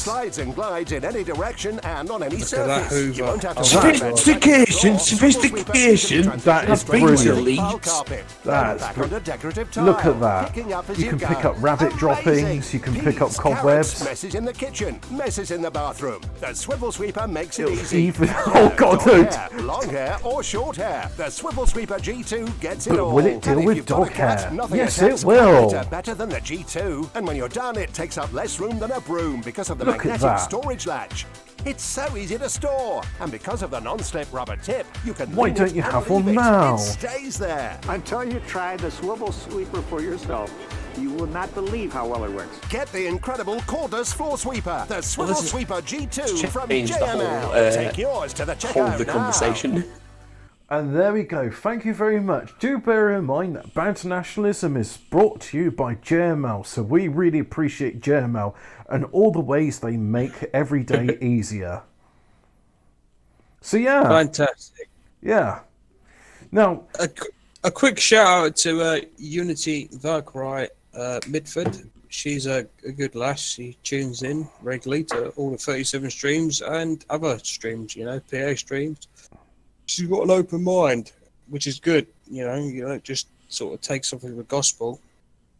And she's on Twitter as well. It makes a change because a lot of people are either one side or the other. Which I don't like. I think you could sort of be like, I'll make up my own mind personally, which I did. And once I've done that, I was banned from all PA groups and anything. Well, this is the problem. I mean, I've looked into religious cults before because I was wondering, what's the difference between a religion and a cult? And one of the things they do with cults is they say that the outside, those that aren't initiated, don't trust them. And what they'll say is subversive and dangerous and not conducive to the whole. So when you've got so-called political parties acting like a religious cult and saying like, oh, you've associated with this group, therefore you need to be banned. Well, frankly, that's a religious cult, and I don't care that they don't do a traditional sermon. The fact is, it's still working as a cult does. It's just that they're not, trying to give any divine insights. It's just a case of keep donating to my entropy, lads. So well, that's it. It like you said, it's not like a proper cult. Believing in my God, it's believing in my donations to me. Now, one of the things I'm very pleased to see, because, for 20 years after the attacks in New York City, where the 3 towers got blown up by the 2 planes hitting them, I always, after that day, just thought to myself, well, we got the internet on our side and the truth's going to get out. When the truth's going to get out, the world's going to be better, and nothing really happened, and there's subversive elements in that. Well, I wouldn't say nothing really happened. It entirely changed the whole world and the state of security, the way that institutions use their power, the way that media interacted with governments, the way that special forces and secret services in governments interact with both the media and government changed. So nothing good happened from it. We didn't get any positive results. Yeah, okay, yeah. Except maybe I don't think they can use a false flag in the same way anymore, because people just be like, yeah, I don't buy it. It's just like 7/7 all over again. But I mean, one of the things I was really happy in sort of 2015 seeing, like, oh wow, people are actually nationalists. They actually believe in their countries. This is brilliant. It's happening in France. It's happening in Belgium. Wow, okay, Belgium, it's more Flemish nationalists, but bless them, they're trying. And it's happening here in England too. Brilliant. What have we got? You're a Flemish nationalist. No, I am not. You Wallonian. You Wallonian. Yeah, that's it. You know me. That's big Walloon man. I don't even want to get into it. It's just big Wallon man. We got one right here. He is. He's practicing social distancing. He's keeping all the Romans 2 paces better away from the rest of his tribe. But we got it, and then the thing is, like, after UKIP went tits up because Nigel Farage was like, right, I've done what I'm contractually obliged to do. I'm buggering off to get out of the limelight and work for LBC. That is it. That's exactly what he did. He just Brexit. That was his. It was like a one-trick pony. One-trick pony. Well, the reason I say he's contractually obliged is like, okay, I've done my job as the Pied Piper. I can go now. This is done. And then after that, Brutus was trying to drum up support from UKIP with Jared Batton and then briefly Richard Brain before UKIP just all turned into... I like Jared Batton. I thought he was quite a good guy. Yeah, he was all right, but they all had the knives out for him. And then I learnt later on that there's like a board of directors or something. None of them have been great, though, have they? Well, no, I mean, this is the problem. None of them have been particularly normal people. Or they've all been either ingrained in certain institutions or ingrained in a party. Do you know anyone who's a normal person who is prominent in politics? You got to get someone who's fairly... Politics, normal person. It's bit of an oxymoron. Yeah. This is exactly the state of affairs, is that you need to get people who are vaguely normal to just inject themselves into it. Because the thing is, at this point, and I think it's been proven by maybe people like Farage, people like Trump, and I think there's a lot of people actually who were elected in the red walled areas in the last election, who were just normal people who didn't expect to get in but went and worked hard for it, who got elected in because they were just normal people and they rode a wave of change. I think genuinely a movement that is, similar to the ideas that we all have, or may not have, I don't know what your ideas are, is you need basically genuine people. You need a bit of authenticity to people. Just people who are like, I'm fucking sick of this. I want to do something about it, and I want to stand up. And I think you had that a lot in the past with UKIP. I think there were some, decent people who were just saying, "I've had enough." That is I think the biggest thing that people resonate with the electorate. It's why I like Richard. Say, you know what? I've had enough. It's why I like Richard Brain. Because he was charismatic and he did it. I don't even know who that is. Well, no, that's it, because he was there briefly, and then the chairman board or whatever they're called. Sorry, I'm forgetting the exact name for it. they basically just said, yeah, no, we don't support the nomination, because Jared Batten said, right, he's going to be the leader now.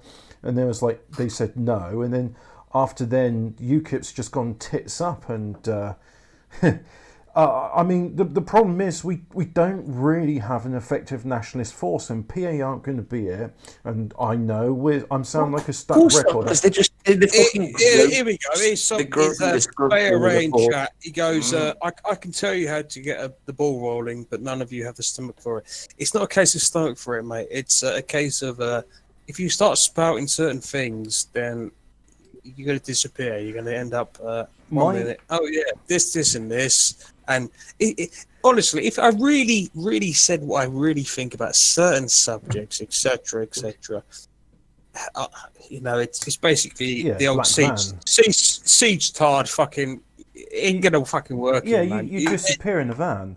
I mean, this is the thing. So my criticism of Mark Collett is he's not the sort of person that can be in UK politics because of what he said in the past. He'll never be able to live it down. And someone like me can't be in... I think it's more fundamental that his ideas are genuinely wrong. Like, the thing is, his actual fundamental ideas are an actually antithesis for what is a normal British civil society. Yeah, he is an absolute degenerate. He is a freak. He is a weirdo. He's been involved with failed political projects that have done nothing for this country. But he is also... His ideas are terrible. He is terrible, and a lot of people who associate with him, and it's been proven in so many ways, are terrible people as well.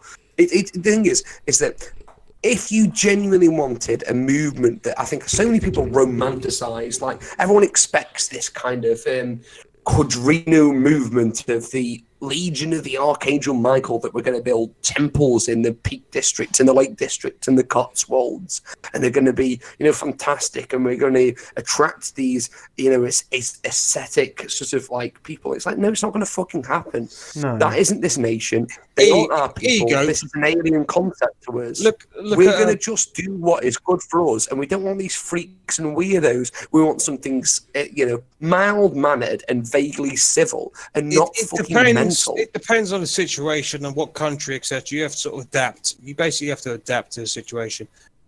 Bay Array, I'm not ME, so I can't pronounce it.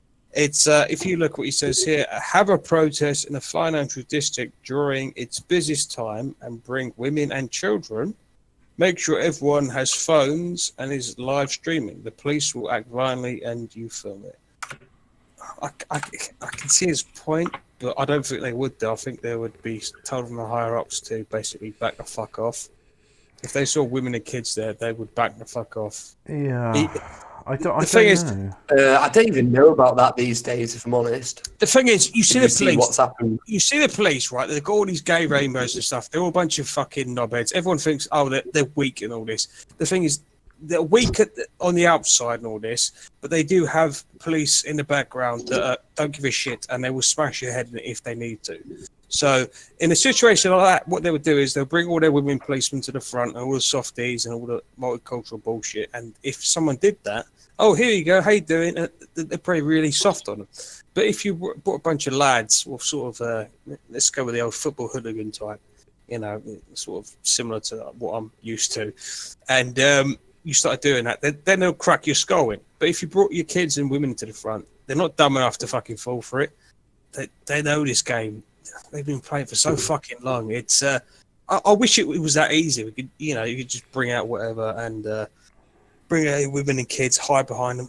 I still think that the most effective thing to this would be a general strike, but trying to get people organised into that sort of thing. I mean, if you get people like people working on public transport, people working in industry, etc. Yeah, you're right. If you could get just even half, not even half, 25%, say, do it, it could possibly work.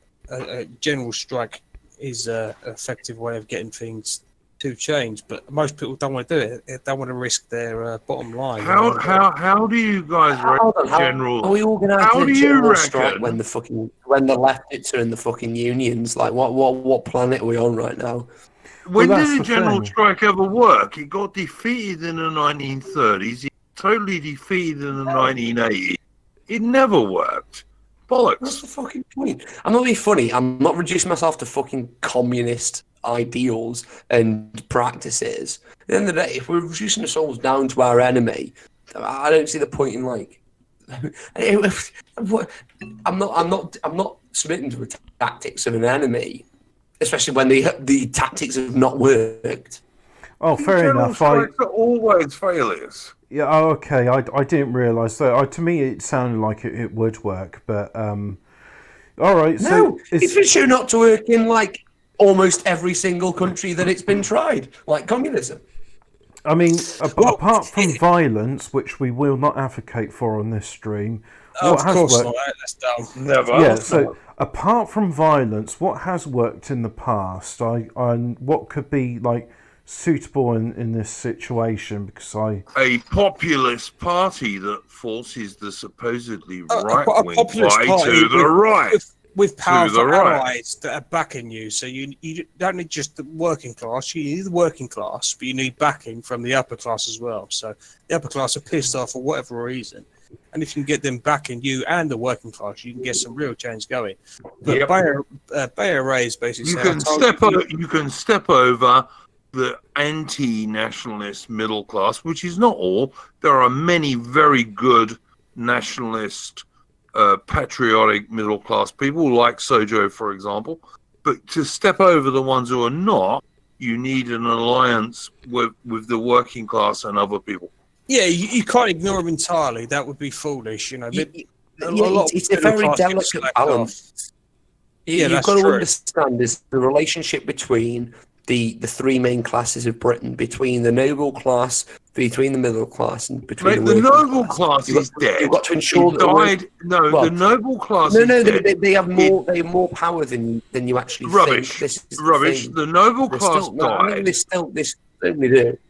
In terms of land ownership, not true. Duke is right. They died in the fields of World War One. However, something has taken. They died in the fields of World War One, and the ones who didn't were destroyed in the 1920s by death juries. Right, so where they could not pass their estates. We still have an equivalent of a noble class now, and they don't particularly like the average British person. So that is what we're dealing with.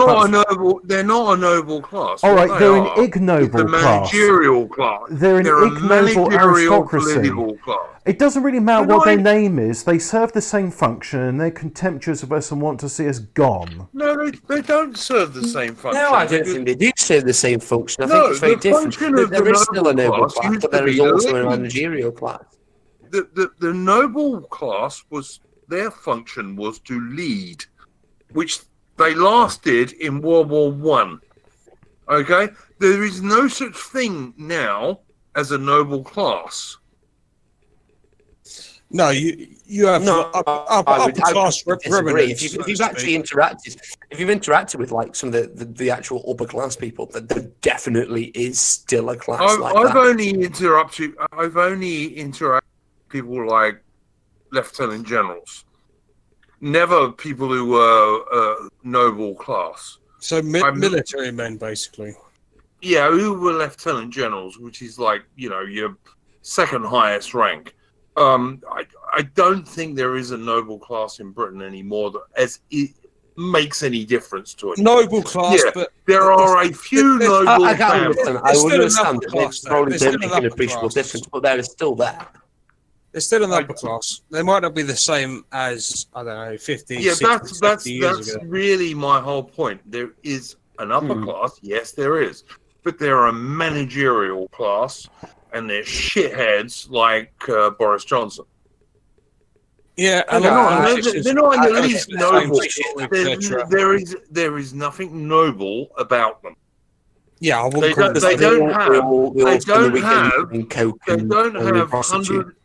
have hundreds of years of leading Englishmen or British guys into action in battles. They don't have that at all. They're a managerial class who don't give a shit about Britain or the British people. That's my point. Oh well, could be worse, could be black. And I think It's close. I'm not sure it would be much worse, to be honest with you, mate. Well, I know you have sympathies towards the lesser creatures, and that's very good and noble of you, Duke. But we have 3 minutes left, so is there anything we want to say before I finish this? Because I want to wee and I want to go to bed. I would like to say 37. That's the last thing. I will say one thing. Christ, not man, is king. Yes. Fair enough. I'll go with that. What's my last words? How about Wogs, Packies, and the rest of the mud people fuck off out of Britain? There we go. 37. I too would like to say that it's terrible how you dirty Ooga Boogers keep getting oppressed by us evil whites.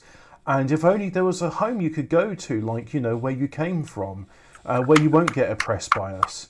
So it's a shame. Why all these dingies coming over here? We're such evil, racist, nasty scumbags. But these dingies daily and planes. They just need to be educated how evil and oppressive we are, and then they'll turn around. So I think with that, I'll say God has endowed the British race with a worldwide empire. The victories you shall have are the victories of the nobler soul in man. And, well, God bless you all. Thanks for tuning in. And same time next week, but who knows who's hosting? It's probably going to be Groiper Boy. Good night, God bless. Only by JML. Oh, yes, and thank you very much, JML, for being our sponsors tonight. Suck them, PA. End stream. Good night. All right,